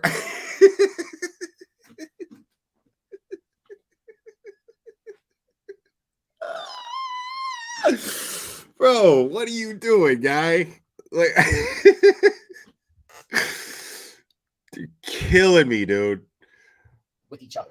I asked that because over the weekend, the University of Idaho had their commencement for this spring, and posthumous degrees were given to the 4 victims. Kaylee and Madison, they received degrees, while Xana and Ethan received certificates. Bro, like, you're just sitting here swaying, bro. Like, why are you swaying like The that? families received their certificates and degrees. But on Saturday, during the commencement, the first commencement, let me put these beefing burgers down. For Madison Mogan. Madison Mogan's family was the only family there. Bro. None of the other families were there with Madison Mogan's family. The family, it's been reported that there was like 2 of them that same day, and Kaylee's family received her certificate later on the day, and Xana's family Dude, wasn't. close your freezer, bro. Dude, this guy is like a 10-year-old. It's so bizarre to me. This guy, Lex Lux, welcome, member for 7 months. I might be on your level tonight. Right on. I'm actually sober, man. I'm not happy about it too. Like, I'm all out of gummies. It sucks. And it's not a money thing. I just haven't re-upped. That's all. Wasn't there, and Ethan's family wasn't there. And you know, it's This is Jonathan Lee Richards. I have cheeseburgers.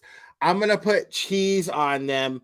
I'm gonna make sure that I have my hamburgers because I'm a big boy now and I can make the hamburgers. My mom lets me use the stove now, and I can put the hamburgers on, and they belong to me. These are my burgers. My mommy bought me these burgers because she wants me to eat more healthy food, but I like hamburgers. So hold on, I got to put them down for a second. Hold on, because I don't want the dog to come over and pee on them, but just in case, because my mom doesn't want me to open the freezer too much. My mommy doesn't want me to open the freezer too much.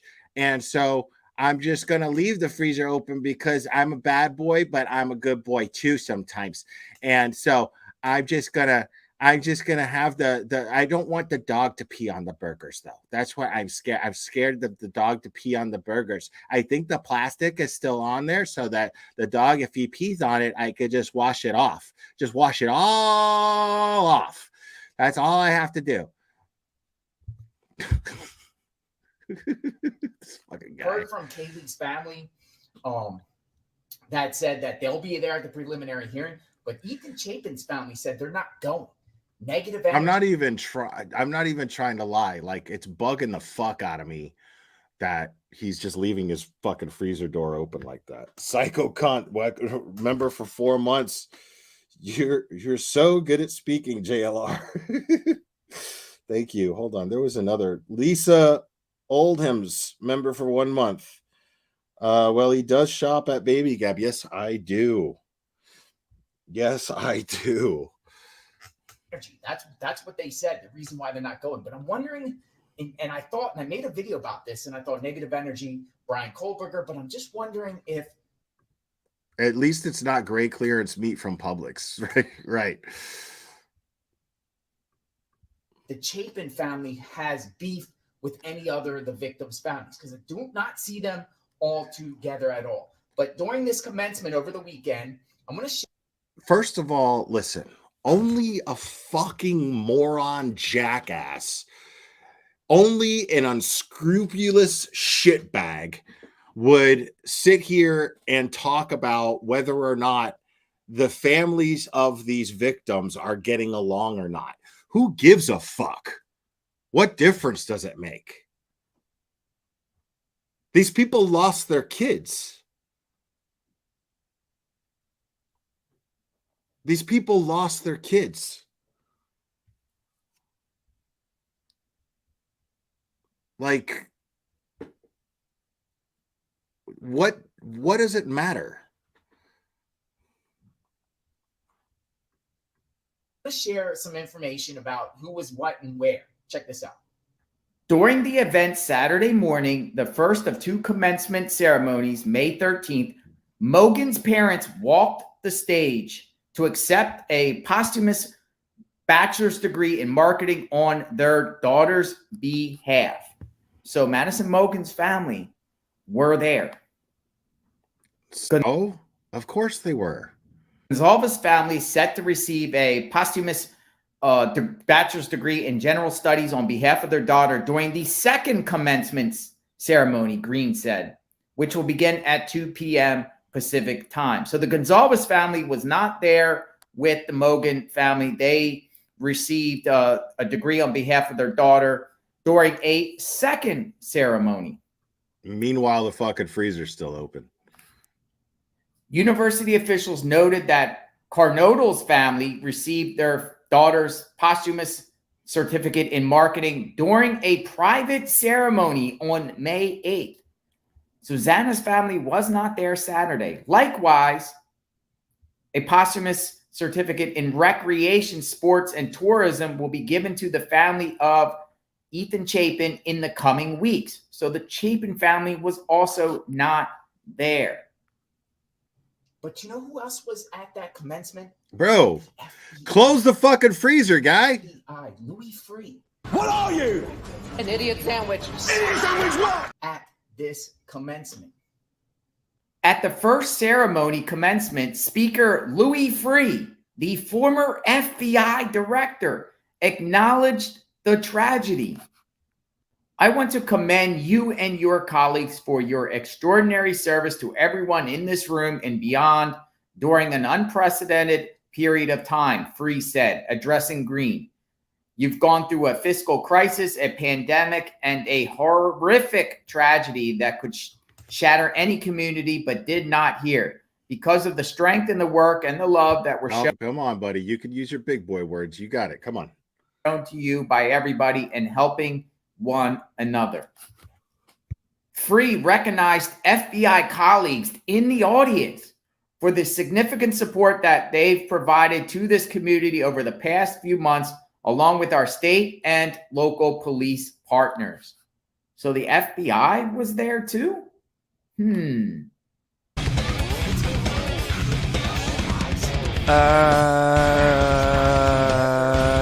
seriously want to know, are the family beefing with one another? Why? Are they on the same page? And I'm not so sure. I'm not sure. I'm not even sure. You don't even see any of the victims' families with the two surviving roommates. Dude, I'm gonna lose my shit if his mom like rolls up and goes, "Close the freezer! What are you doing in my freezer? You're gonna spoil all my food." Shut my icebox. You know, if any of the families are communicating with one another. You know, and a lot of times in these tragedies, when there's multiple amount of victims, you will see in court all the victims' families, they're together. But I'm not necessarily sure we're going to see that with this case. We don't know a lot that's going on behind the scenes because of the gag order, which I feel the gag order should be lifted. I'm a fucking idiot. I'm a fucking idiot. I'm a fucking idiot. It's okay, buddy. It's all right. It's all right. Victim's family, Kaylee Gonzalez, their family wants the gag order lifted. The media wants the gag order lifted. Not sure how the other victims' families feel about the gag order being lifted, but I'm just wondering if eventually all said and done and there's a trial coming up in the future or once the case goes to district court, because we know it's most likely going to go past the preliminary hearing or grand that's his freezer saying, shut me, asshole. Jury. It's going to eventually get to the district court. I'm just wondering if all the families are going, I got to close this. Yeah. I got to put these beef burgers away. The question is, are the families beefing with one another? Let me know what you think. Subscribe to my channel. Close it. Hit the notification button. I am going to fucking dolt out, eat some burgers. Happy Sunday, everyone. We'll talk soon. What's coming out this week? There'll probably be more motions, more hearings, and more drama with the Bryan Kohberger case. I am on it. If you want in-depth coverage, you're definitely on it, dude. We're going to get proteined up and cover this case extensively. We'll talk soon. Stay tuned. One more thing before I make some delicious burgers. Do you think the Bryan Kohberger case is a nothing burger? Do you think it's a nothing burger, or do you think? Oh my God, bro! And prosecution got there. He stopped recording, and then he was like, "Oh, I've got a real zinger of a line that I'm gonna use.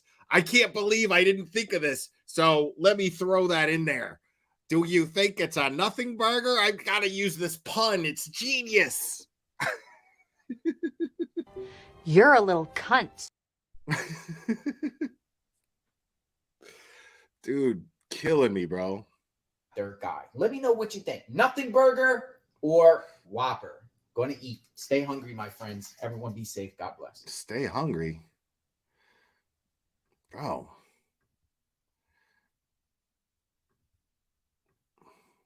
You see, dude, I could pick this guy's shit out of a fucking hat. It's ridiculous.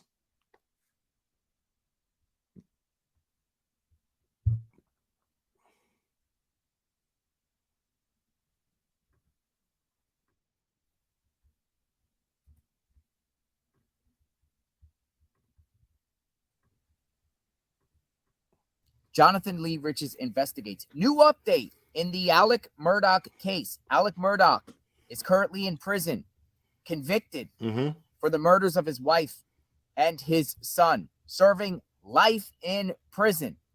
Well, there's a wrongful death suit against Alec Murdaugh and a bunch of other people by the estate of Mallory Beach. We've been hearing the name Mallory Beach, the young lady that was killed in a boat accident. Alec Murdaugh's son, Paul Murdaugh, was most likely responsible for her death. Well, Alec Murdaugh's being sued, and now Alec Murdaugh is going to be deposed under oath while he's in jail. A deposition. Deposition. They're going to come to the prison. Shit.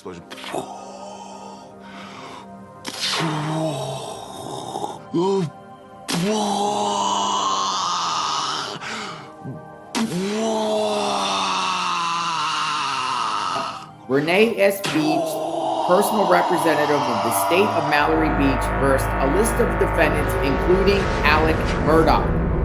Consent order granting leave for parties to conduct the deposition of Richard Allen Murdaugh. This matter came before the court on May 3rd, 2023, upon defendant Gregory M. Parker, DBA. You're a magnificent cunt. Oh man. All right. So I'm gonna do this real quick, folks.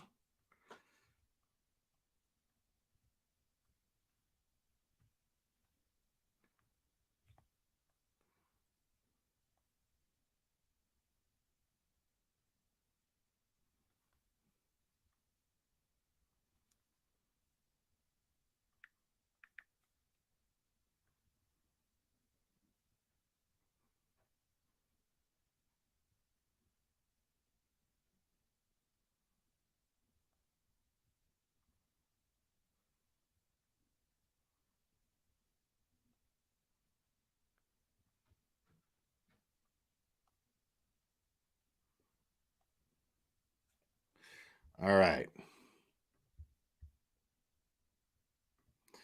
Call that number. If you got anything you want to add, anything you want to get off your chest, let me know.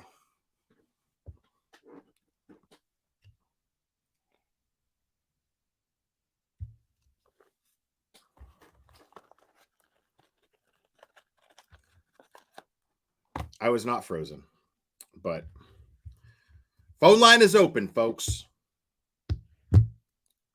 Anybody who wants to call in, anybody at all.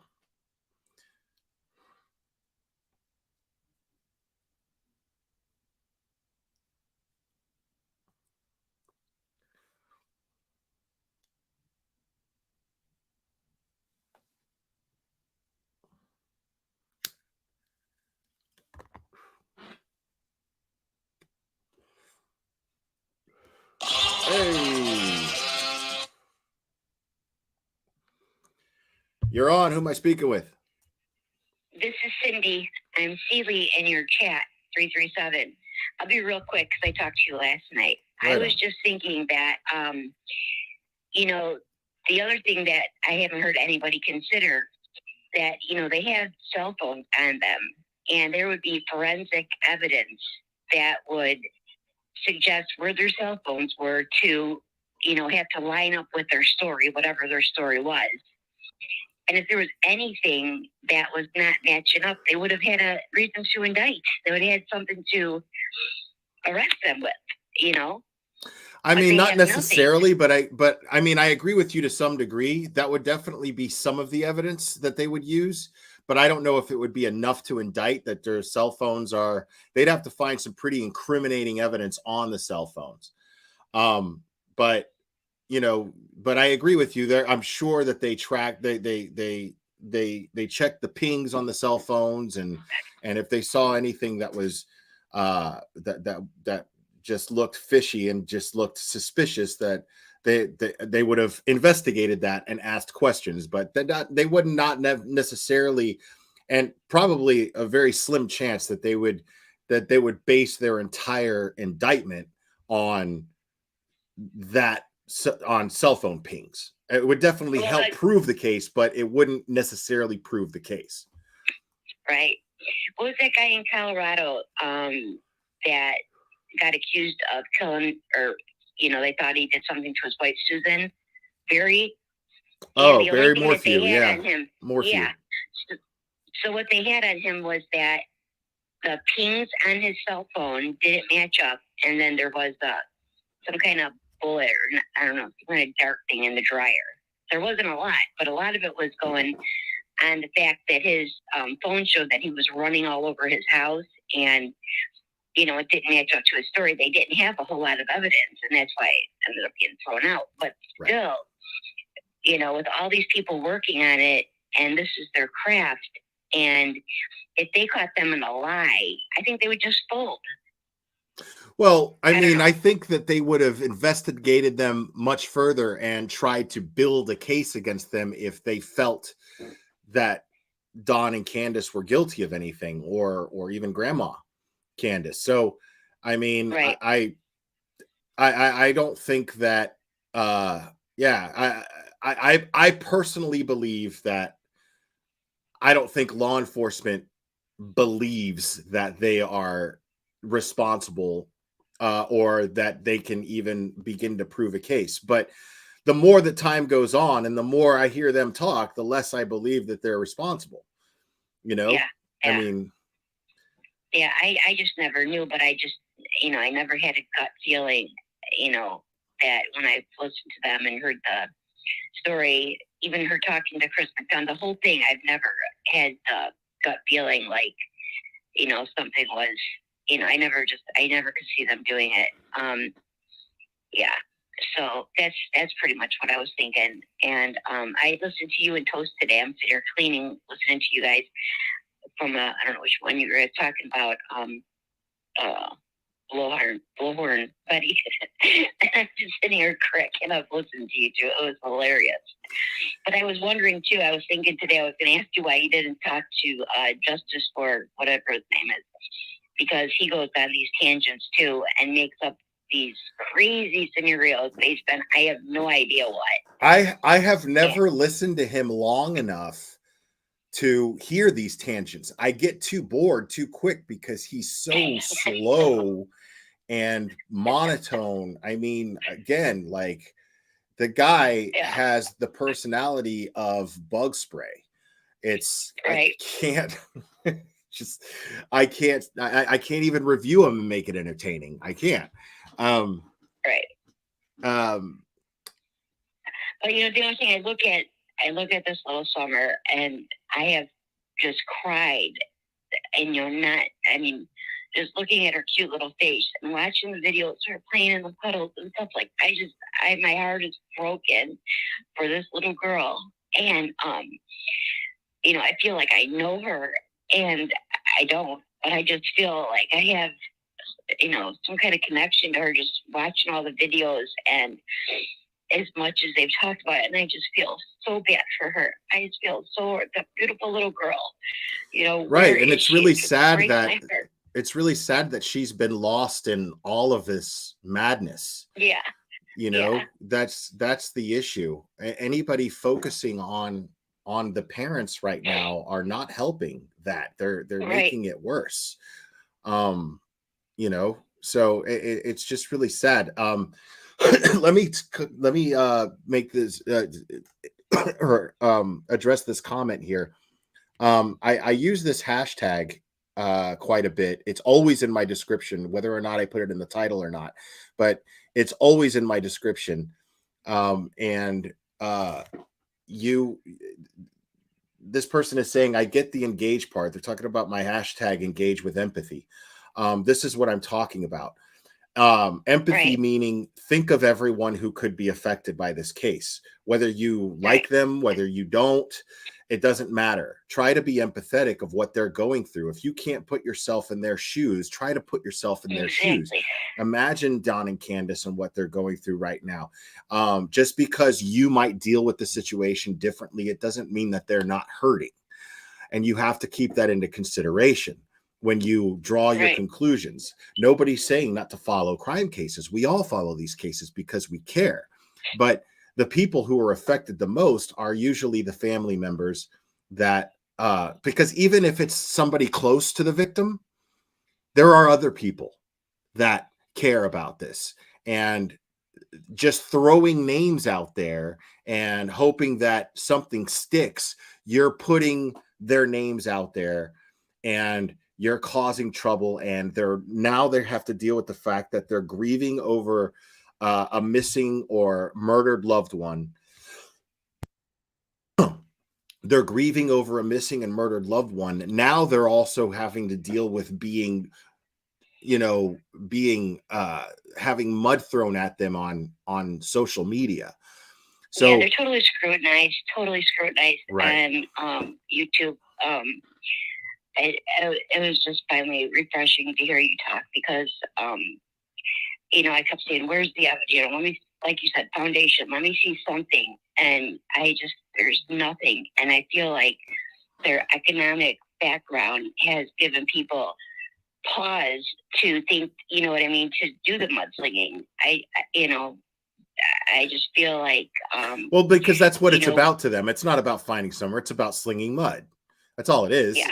That's what's important to them because they won't listen to logic. and they don't want to hear any logic. So, you know, and I want to be clear, this Engage with Empathy hashtag was started by the sister of Maura Murray. And she's a missing person, went missing well over a decade ago, I believe. And her sister Julie started this Engage with Empathy because she was dragged through the mud, and all of her family members were had social media people throwing accusations at them, and they're not. It's not fair to, you know. I mean, why do we want these missing people found? Besides, you know, besides wanting them to be safe, we also don't want their loved ones to be hurting. You know, it's important to think of the loved ones as well when we talk about these cases. And it's not, I mean, I realize it doesn't make for dramatic content, but I mean, how important is dramatic content to you when you put that in the back seat to throwing unsubstantiated rumors around about family members that imply that they're responsible and they're killers even, you know? It's just, I mean, to think about that, to accuse a parent of selling their child, accuse somebody of murdering their daughter, right, of murdering her or selling her without any evidence at all, that is incredibly irresponsible. Right. Just like because you don't like them? Drug addicts, like you said, they won't even, you know, pawn their stereo, you know. So, I mean, what kind of evidence is that, you know, whatever. There's just nothing that indicates that. And I just don't get that vibe from them at all. They seem soft. They seem soft-hearted. And through all of this, Don has remained soft, which is like blows my mind. That this guy is like, well, I forgive people, and you know, and then he looks at his thought, well, I shouldn't have said that, and he's always reflecting on himself, which these creators, the other creators I listen, they cannot even reflect on themselves. They have no insight, and Don still remains soft and forgiving towards these people. I would be, I don't even know what I would do, but I just can't believe how soft he is through all of this. He just doesn't seem jaded. Well, right. But I mean, he does, because at times he's lost his temper, but rightfully so. You know, I mean, I don't agree with him, you know, stooping to using the N-word, but you know, can you blame the guy for lashing out and losing his temper? And, you know, I mean, I don't blame him at all. I don't necessarily approve of it in the sense that I don't think it helps his image. But I can't blame the guy for being upset. You know what I mean? I can't blame the guy for having a drink or two. I mean, I would be on some serious medication if this happened to me. Yeah. You know, so I can't, my mind can't, I can't even wrap my mind around what they're going through. You know, I just can't even imagine. You know, I have grandkids and my kids are grown and still they're my babies, you know. So I just I can't wrap my mind around what they're going through. And then on top of it, to have all of these people making accusations out of nothing. Well, it's low hanging fruit, because I promise you, it doesn't matter who's in this chat right here. It doesn't matter who they are. If somebody's child goes missing in this chat, then you're going to find some shit in their past that's going to be enough for social media to spin into some narrative that makes them look nefarious in some way, shape, or form. And that's just not responsible. Anybody can do that. Right. You know what I mean? Like, why is it more difficult to just simply try to put yourselves in their shoes for a second? You know? Right. And there was someone in your chat when Don came on, she started saying people, you know, were saying hi, you know, whatever, stay off YouTube, and thanks for coming on, thanks for talking in your show last night. And this one chick said in the chat, she goes, you're just all saying that because he's here. I'm like, what the fuck? I would not say, nobody makes me say or think anything. Your chat is not the kind of chat where people say something because, you know, they feel. I was offended by that. Yeah, no, I understand. We're all saying hi to Don because he's there. I mean, what?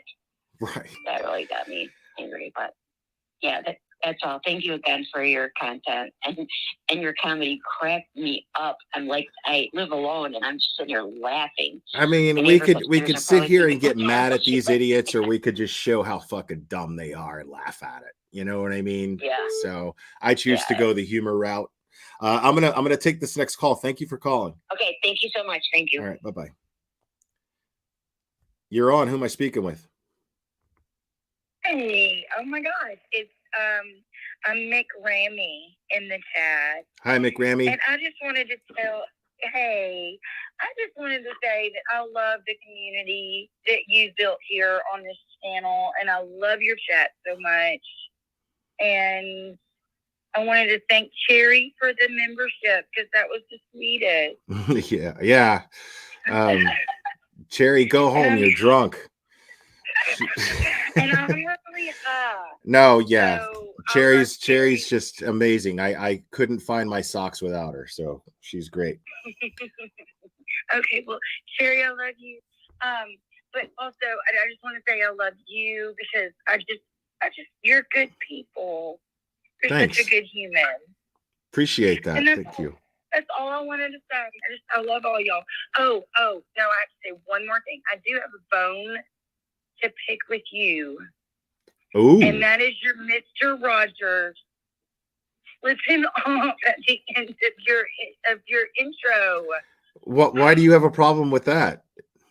Because poor Mr. Rogers. Poor Mr. Rogers was using the middle finger, man. Like, so what? Like, he did it, and he did it on camera and smiled. Like, that's not a reflection on his character. He's That's some AI shit right there. No. Yeah, that's it's not like I released nude photos of the guy. Like, give me a break. Like, Mr. Rogers would never. he did.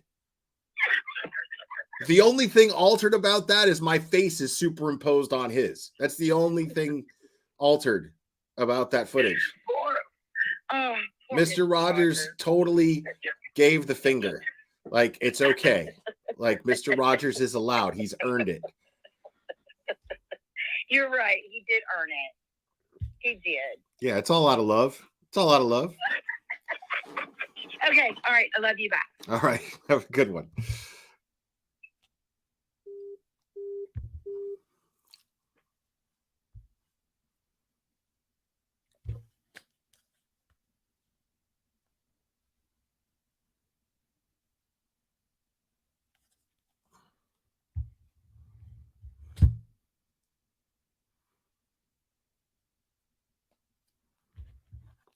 All right.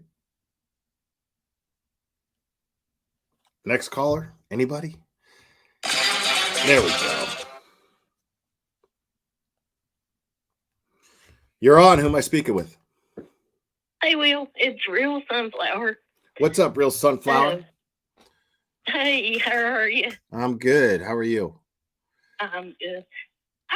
My issue with the tragedy pimps is something they haven't thought of.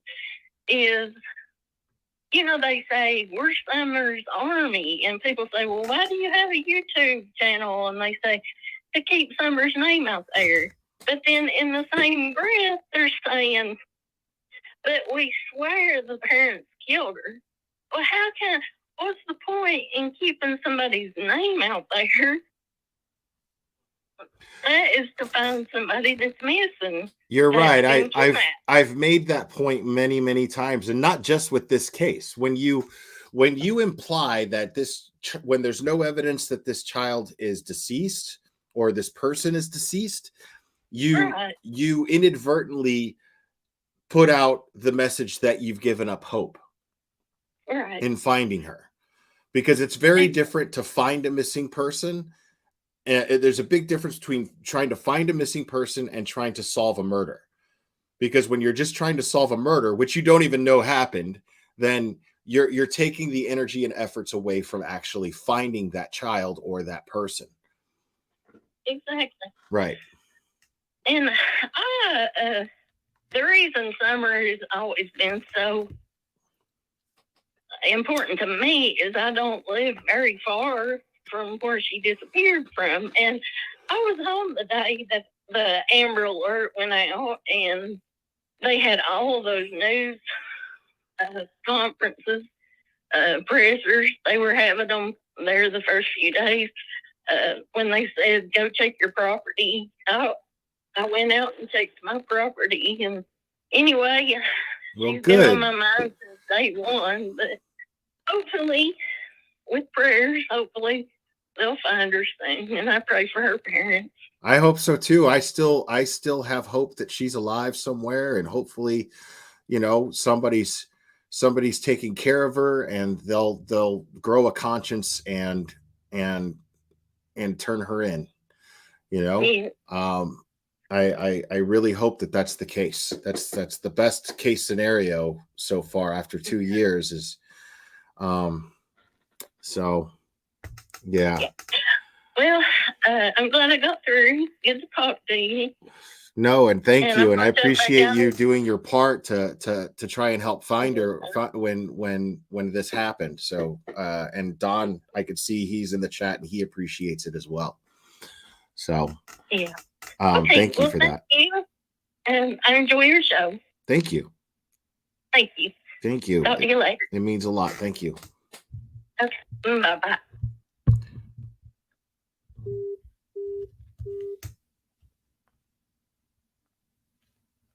All right.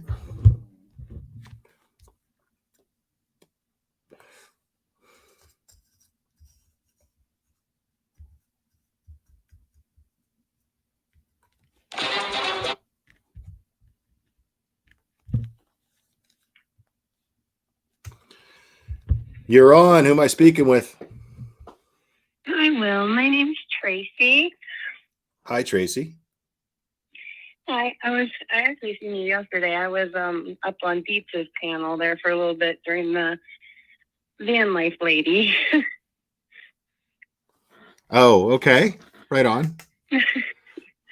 Well, I was calling in because this whole situation's got me so frustrated, just like everyone else, I'm sure. And I really like hearing your perspective, because there's actually a while back, it's been a couple of years ago, you and I had a little interaction in I can't remember her name now, but she was somebody who was at one time friends with MGL, and you actually were defending Molly at one point when we kind of went back and forth. It was very respectful in the lady stat and everything, but I really, appreciate the way you see everything for this case, because there's just so many people right now that are doing such nasty, foul, disgusting things on these channels. And you just don't hear too many people, with the perspective that like you or I and Chasing, have for Dawn and Candace. And it's nice to hear it. Well, yeah, thank you. I appreciate that. And I'm just glad that there are like-minded people who enjoy the channel and feel the same way. We just got to draw the line between, what's entertainment and what's good for the missing person. You know what I mean? And this isn't a game. This is a missing kid who nobody knows anything that happened. And the only thing that we can do is support the law enforcement agencies that are trying to find her, and follow their example. And when they say, if they clearly, this is what blows my mind, is they publicly, this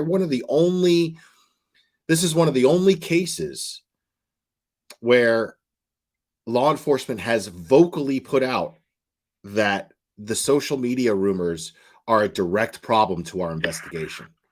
They said it. Yeah.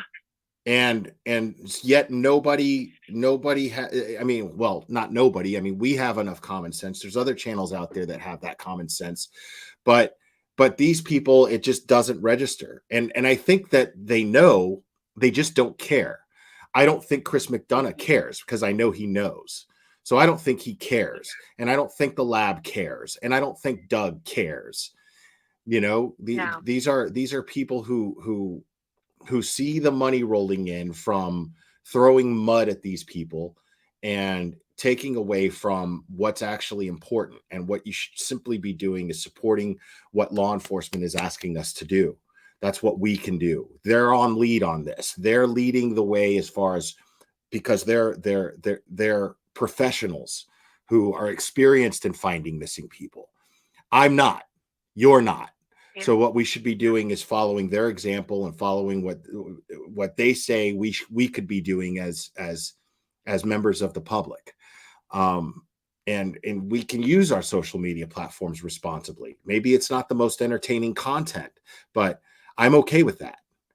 You know, it's just anybody can do what they're doing. I could get up to 100,000 subscribers if I wanted to just jump on a hate bandwagon and start, you know, and get a mob together to trash these people. It's easy. That's low hanging fruit. It's very easy to do, but I'm not interested in that. What I care about is that, you know, there are good YouTubers out there.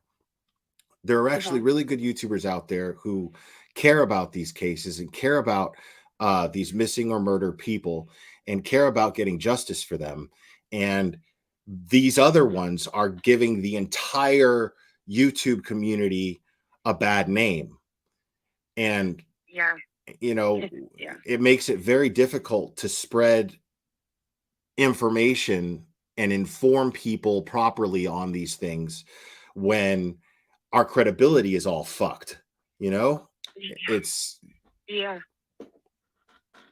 they're playing the community. I mean, I don't even consider what they do true crime. It's a joke.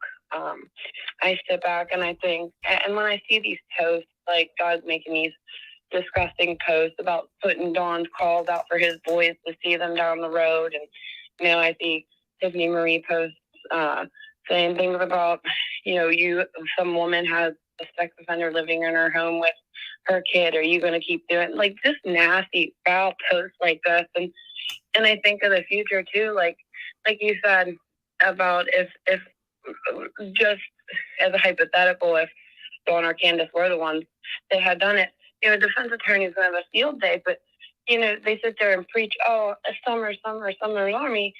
So do you realize that if it's not Dawn and Candace and someone else gets picked up down the road, the likelihood of them being convicted because of the mess and destruction and all the, you know, reasonable doubt you've now put out for somebody else to get exactly. See, that's the way we need to be thinking. It's like I told Don when he was up here last night, was, again, let's just say hypothetically he is responsible, or Candace is, you know. I mean, now you've given their defense attorney, if they end up being tried for this, you can't sit here and say you're doing this for Summer if you're costing her justice, if you're even risking costing her justice. You know what I mean? Yeah.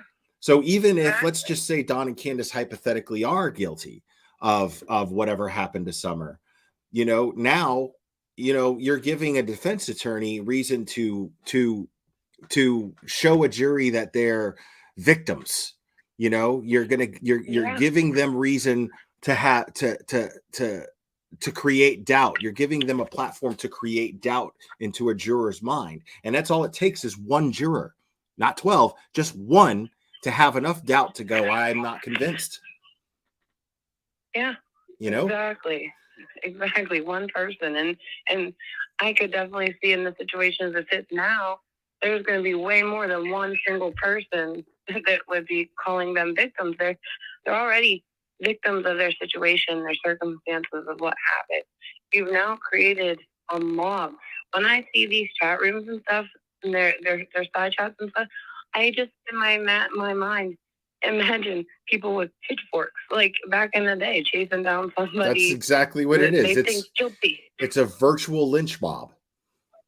Yeah. You know, exactly and a massive one, because there are thousands of people that attend these chats, you know, that attend the chats in these live streams.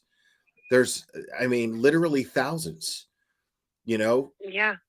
that are convinced of a crime taking place that they don't even know took place. They have no idea. Where's the evidence that there's trafficking? Now, Don has said that he believes that she was trafficked. Okay. Yeah. But he doesn't even have evidence of that. He sat up here and he goes, I don't know. Every time I've talked to Don or Candace, they're like, I don't know. But the thing about that also is, I made this point earlier, even law enforcement in press conferences have been like, I don't know, or we're not going to discuss that. You know, basically, we're not going to discuss what we know and what we don't know. It's still an open investigation. And again, we're not entitled to that information. No, these people seem to think they are entitled to everything. I've never seen so much entitlement in my life compared to what they think that they're entitled to.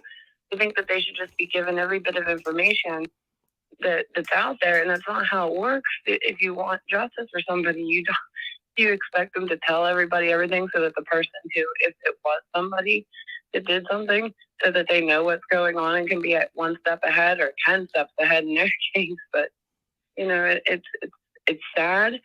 It's getting to a point where I am just, especially the last couple of weeks, I don't know what's going on the past couple of weeks to make it so much worse, but I've just seen even more hate and anger, but it's not even anger. It's just, it's like greed combined with hate. Yeah. I don't even know what to call it. It's not even hatred and anger. These are people who don't care. You know what I mean? Like the chat cares, but those people, the people in these chats, they're angry and hateful. But the creators who are doing it, they just see it as a supply and demand type situation. They know that there's a demand for throwing mud at these people, so they use it. And so on their end, it's greed, and then and they're just capitalizing on the hatred and you know, the anger and mudslinging. You know, people just like to do that. It's crazy. And it's even crazy too, is that you know, I think that the hate and anger that they have was built off of what they're putting out and the way they're twisting it and showing it and saying that this is that, and but it's in their perspective. It's creating them to be angry and hateful. It's, you know, and they're going by the way, you know, they lived and the way, you know, somebody looks, and it's so, you know, this visual aspect of who these people are and the things that they say. I don't think they understand. A lot of people don't realize, like, there's, you know, people are different everywhere you go. There's no one perfect person, but you can't judge somebody by the way that they look. You would be very surprised. I mean, if you look at me, you may not know my background or past, and you may be very surprised if you would find it out after seeing somebody you don't know. I mean, yeah, all somebody by shapes the and way, sizes, you know. man. It's really funny because, I mean, this country is a melting pot of different cultures, different lifestyles. You know, it makes me proud to be an American. So that detail comes into play when I think about these things. And so automatically I just think of the victim. And these people are no different than anyone else who lost a missing child. You know, who lost a child. They're no different. Just because they lead different lifestyles doesn't mean that you get to blame them, or you get to imply that they're guilty of something. I mean, it just makes no if you sense. don't like that lifestyle, then they're guilty because you don't like it. I don't like their lifestyle. He did it. Like, that makes no sense. Right. Like if they found blood on the property or something like that, then I'd be like, oh, okay. Yeah. You know what I mean? But you know, and still that may not be enough to convict anybody, but I'd understand the anger, you know, but there's no evidence other than everybody's basing their opinions and their speculation on the fact that they just don't simply like these people and how they live their lives. They don't approve of it for whatever reason. Yeah, and I mean, look at the Letitia Stock case. We just watched it. How long? I mean, they literally had a bedroom that looked just like a massacre, and it still took them how long to arrest her? And the only thing that they have up at the Wells property is more actually evidence towards that she either walked off or went with somebody off with the dog, the trail, you know, or the scent dogs, picking up a trail off of the property. I mean, or down to the road. Yeah, and again, they're spreading misinformation by trying to say that there's only one way in and one way off of the property. That's not true. Yeah.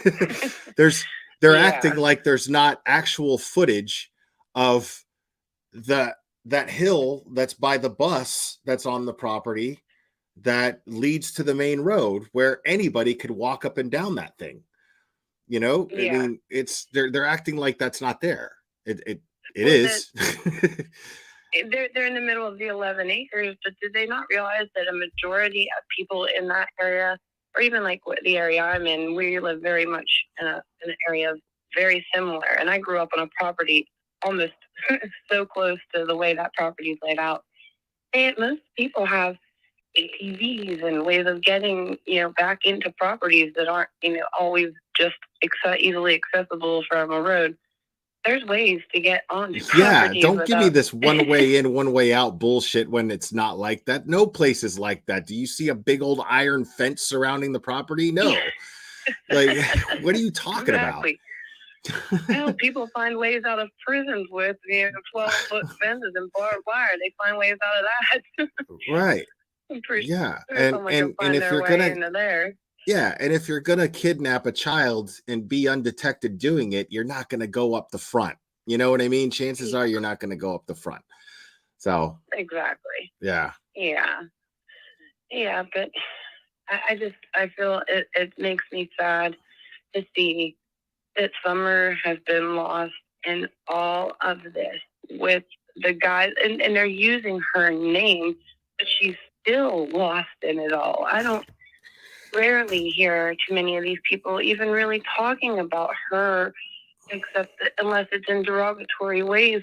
It's so disrespectful and disgusting, and Agreed. It's making me angry and sad to see that this isn't even about her anymore. It's all about, you know, chasing them down and throwing away, locking them up, throwing away the keys, something.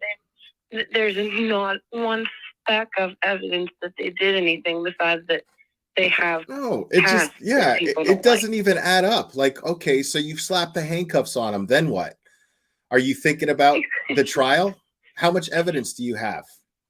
You know what I mean? Yeah. What's the point of slapping cuffs on him if you can't prove the case in court? Yeah. At a preliminary hearing, there'd be nothing to give. Right. Why do you arrest them? Well, because everybody on the internet told me to. Right. And, you know? Exactly. Like, how are they not thinking that through? You know, like let's fast forward to your to your logic. Let's fast forward to the point to where they're going to end up in court. What then? You know, and it was just really funny. It was really funny because, like, I proved that the lab doesn't even think this through. And this is Chris McDonough's little Du Bois simp, right? Oh, so here he is criticizing me for streaming a trial, right? For streaming the Letitia Stalk trial, which is an example of how the justice system works. We watched the prosecution present evidence, indisputable evidence, okay? And it would actually be more interesting to stream a trial where it'd be harder to prove the case, but her case was just so easy to prove. But that's an important thing to watch. And to criticize that I streamed the trial and act like, well, why would I do that? Well, it's to show how the justice system actually works, dude. It's educational. Yeah. Pay attention. And your buddy Chris McDonough knows this. And the fact that that he's using you as some sort of simp puppet to help spread his bullshit narrative is amazing to me, because like if you had any common sense, then you would understand why a YouTube creator would stream a trial over someone who would criticize someone for streaming a trial. It makes no sense. Like, God forbid you actually watch the justice system unfold. You actually watch someone actually prove a case where it matters. You know what I mean? Like, it's amazing to me that was like foreign to him. Yeah. Incredible. I lost it when I seen that one. Because I So don't dumb, watch his like- channel because I can't deal with. That was all can't I deal with needed to that hear too. That was like, I was like, wow, okay, yeah, this guy can't even understand why a true crime creator would actually, who's fact based, would actually stream a trial. I mean, incredible. Yeah, because his channel's way more true crime with the misinformation and Right, and the shit talking all and that right. garbage. Yeah, because I'll get up here and I'll talk shit, but I'm gonna share facts with you, guaranteed. You know, I'm not gonna. I've done plenty of coverage on Summer's case, but you see, I don't hashtag her name. You know what I mean? I don't and you don't hashtag put her up name. videos, I don't just slap do her it. name on these things because I'm here to. I mean, look at the title. Let's drag some fucking tragedy pimps. That's what I do here. You know. Yeah. So you know that's I'm not trying to sell nothing that isn't what it is. I've gone over the facts of this case. There aren't many. Between the facts and the rumors, there aren't many facts. So, and I've gone over that. And until more facts are released by credible news sources that they got from law enforcement, then I'm not going to tag Summer's name. I'm going to use that to inform on the facts. So I'm not here today to cover the Summer Wells case. I'm here today because I've already done it. I'm here today to point out the assholes that are using her name and not going over any facts at all whatsoever, because there's nothing factual about anything that these people were saying all night. You know, it's insane. It's crazy. Yeah, I've never seen just so many blatant lies in a case. I mean, I've seen cases where people have made mistakes, and generally they'll come back and, you know, update, make a clarification and redact, you know, a retraction or whatnot. These people just blatantly lie, come back in a week and then blatantly lie. But it's just a pile of blatant lies. And I don't understand the people that are in chat that are, first of all, encouraging it and cheering it on, but I understand where they don't see these lies, just straight out lies. I don't see how they don't. Either they're not watching anybody else to get actual facts and compare and say, "Man, why is this guy lying to me so much?" And you know, make a informed decision to walk away from somebody that's just using you for lying in their pocket. I just don't make sense to me. I agree.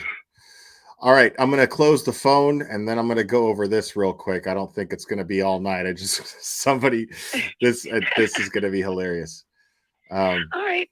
Well, I appreciate you letting me come up and chit chat about it. I just wanted to, you know, say thank you for doing what you're doing and you know, being good to Summer, because she deserves to have somebody on the side, you know, actually up here speaking for her and against these people that are just using her name for themselves. Exactly. And I appreciate you calling. Thank you so much. Oh, no problem. Thank you. I'll be in the chat. All right. Thanks. Bye. Good night. No, you don't, Donnie. No, you don't, Donnie. Wow. No, you don't, Donnie. Get my cheek. Oh, freedom. Oh, freedom. Oh, she's got your late passes if you need them. Stay out of the mud, Bella, or you won't get a treat tonight. The fuck is this guy doing? Stay out of the mud, Bella. Terrible look on you. Pisses your mom off. Look at that. Look like a freaking gremlin. The good gremlin, but like if you look like a gremlin. Not gonna lie. It's terrible. Bro, only drugs. You look like a little dookie right there. Not gonna, I mean, I love you, Bella, but listen. It's not a good look for you. The male dogs don't like that. Why is he shitting all over a dog? Basically, it looks like Don's greasy ass hair. Like, come on. How get it together? What does that say about you when you Freedom, seriously. insult Teach her how to fetch an something. innocent dog? Okay, keep her busy. Basically, Candace,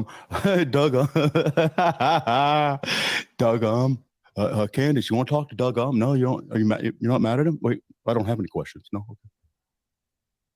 Okay. This prison is gonna get you. Wow. You sober now? No, yeah. I never.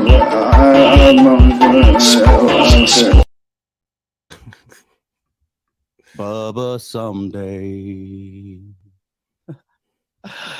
You better hope he doesn't bring the Vaseline, Don. Yeah, Bubba's terrible. Bubba's a hardcore criminal. Actually, I don't even know how Bubba got in my computer, but he's hardcore criminal. You know, I guess that's how it works. That's how it works. Hello, everybody. This Bubba. You don't want that. You don't want that, Donnie. You big dummy. All right. Basically, I didn't know how I was going to start the fucking show tonight. I didn't. This guy's got like. I didn't plan on Doug. Yes, Doug in the house. Do another line, but I bet you is.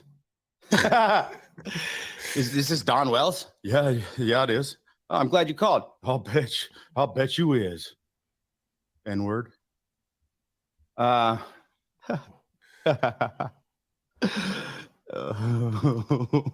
my God, bro. Donnie boy, listen. I don't know if you noticed, but we're making this a pattern of practice like you do. I tried to actually put something out on your white boy today. So how did you like that? It's painful listening to how stupid he is, actually. Matter of fact, it's cringe. Ooh, yeah. And it's like, I can't even waste my time. Matter of fact, I took that video down. I last thing I would want is anybody to hear me cussing and being like, this guy, and giving you even a second of that you like, holy crap, like dirt to dirt to dirt is right.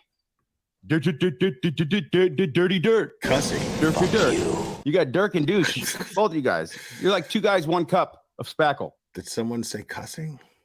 You're like right said Fred and wrong said Fred. Huh? Where do you get them? You're a little cunt.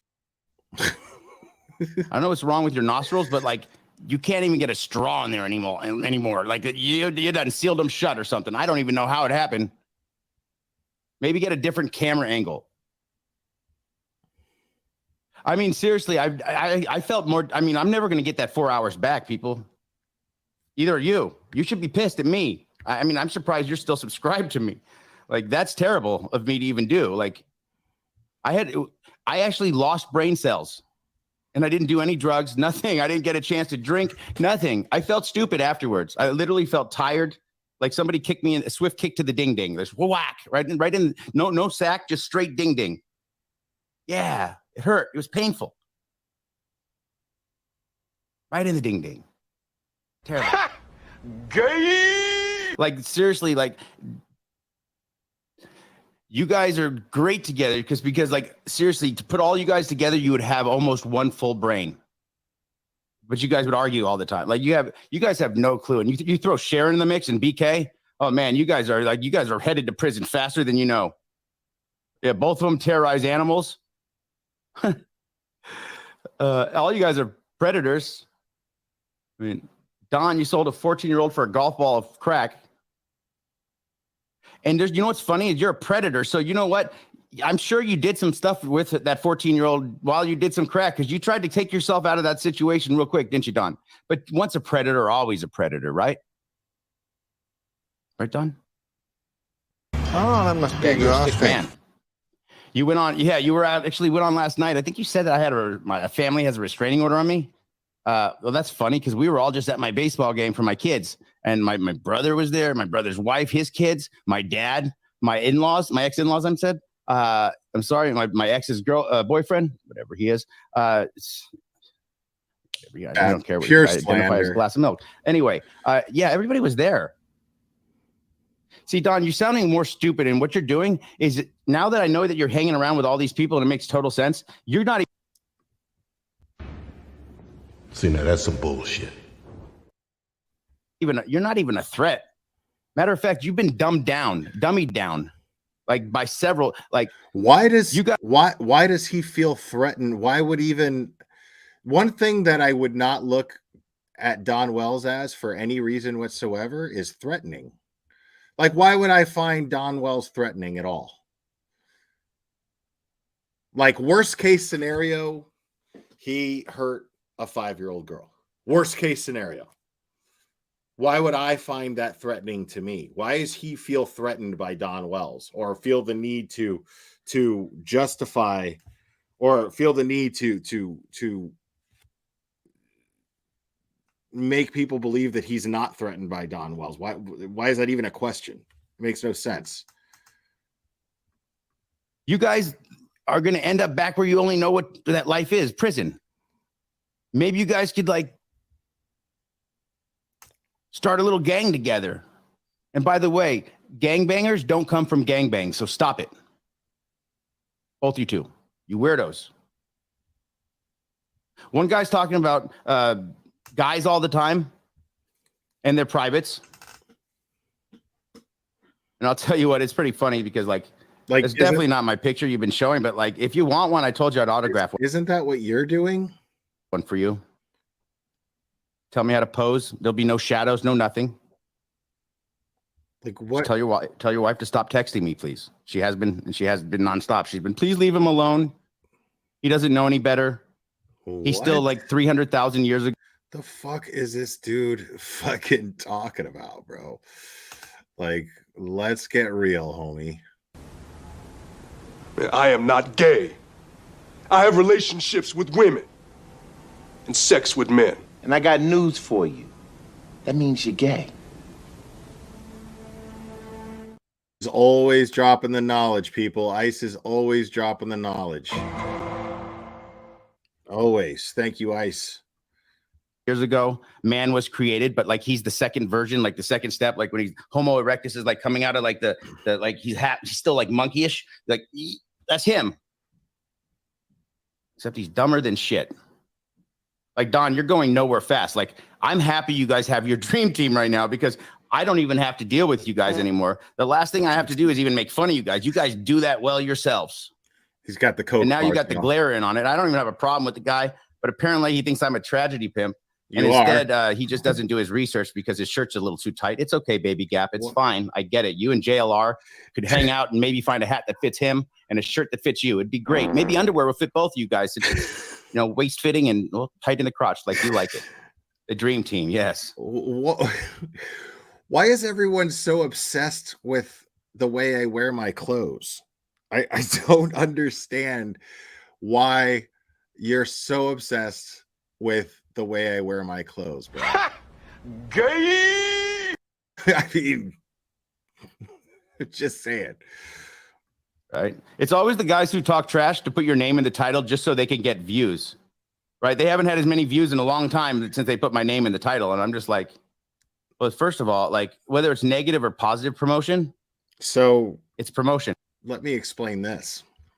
Find me your name in my title. One that the algorithm would pick up. I did a play on words with your name yesterday and called you dumb, no thanks. But that doesn't do anything. That's not tagging. I don't tag you. I haven't tagged you. I mean, I might at some point, but I haven't yet. And one thing that I don't do is tag Summer's name when I get up here and I trash talk you, because all you're doing is sitting up here trash talking people and you're tagging a missing child's name to get views doing it. That is a tragedy pimp. Ocean. That's why I don't leave you guys in my main channel. Like I've taken down anything picture wise of you guys or anything that I've done. You guys don't even exist. Like people are gonna forget about you someday. Like you've already forgotten about yourselves, basically. Yeah. Both if you guys were a group of Indians, you'd have an Indian name, it'd be called Waste of Space. What? Or Running from Questions. This guy sucks. I've seen the most cowardly people that you guys talk so hardcore. Andy Bernard, you're a coward and a half. Boo, you suck. And I think you are. I think you're on top of the predator list as well. You're a weirdo, big time. Surprised Jody Sue even stuck it out this long. I think she was just waiting for something like this to happen so she could expose the shit out of you. Because you're that drug dealer at 110 that sells to kids, right? Yeah, that's you. Calm down, bro. The medication that make them he's gonna blow his wad any second. Shoot. Fucking shoot. Like a DR drug, a date. You know what drug? Yeah, that's Andy. That's Andy. I love predatorial bullshit. It's all y'all. You got always Frank so Light, funny. the leader of the pack over there. These people, like, they watch their language, you know? They not a fuck or a shit or a cunt, right? They watch their language, but while they're watching their language, they're totally violating TOS by slandering people and telling lies and spreading misinformation. But, no cursing. I love that shit. Frankenweenie. You got Fred Hill, who used to be married to Leslie, the one who died that was Allie's friend. Like, why are they hanging out? You'd wonder why. Like, right. Isn't that weird? Did you guys know that Leslie, the one that was the nurse at Walmart, the one that was at the interview room with her, like that was actually Fred Hill's ex-wife. Did you know that or no? Anybody know that? Raise your hand if you knew that. No? It's weird when the circle goes back there. And why would Allie have help from the holler? Well, her and Andy B like to hang out. Andy bitch boy, Bernard, Andy Bernard, bitch boy, soy boy, Bernard, Andy, soy bitch boy. I'm sorry, I have a stuttering problem right now. It's weird when I get it. Yeah, yeah. Cocaine has that effect, my friend. Just saying.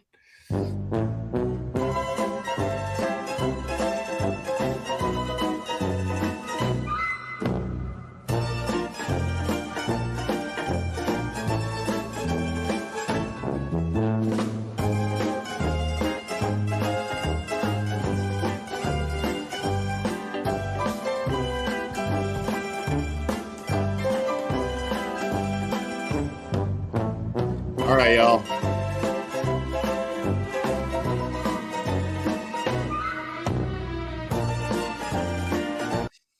Guys, I love you very much. I'm going to wrap this up. Thanks for joining me tonight. Make sure you know the difference. Get your information from credible sources and bash the tragedy pimps. I love you guys very much. We will do this again very soon, my friends.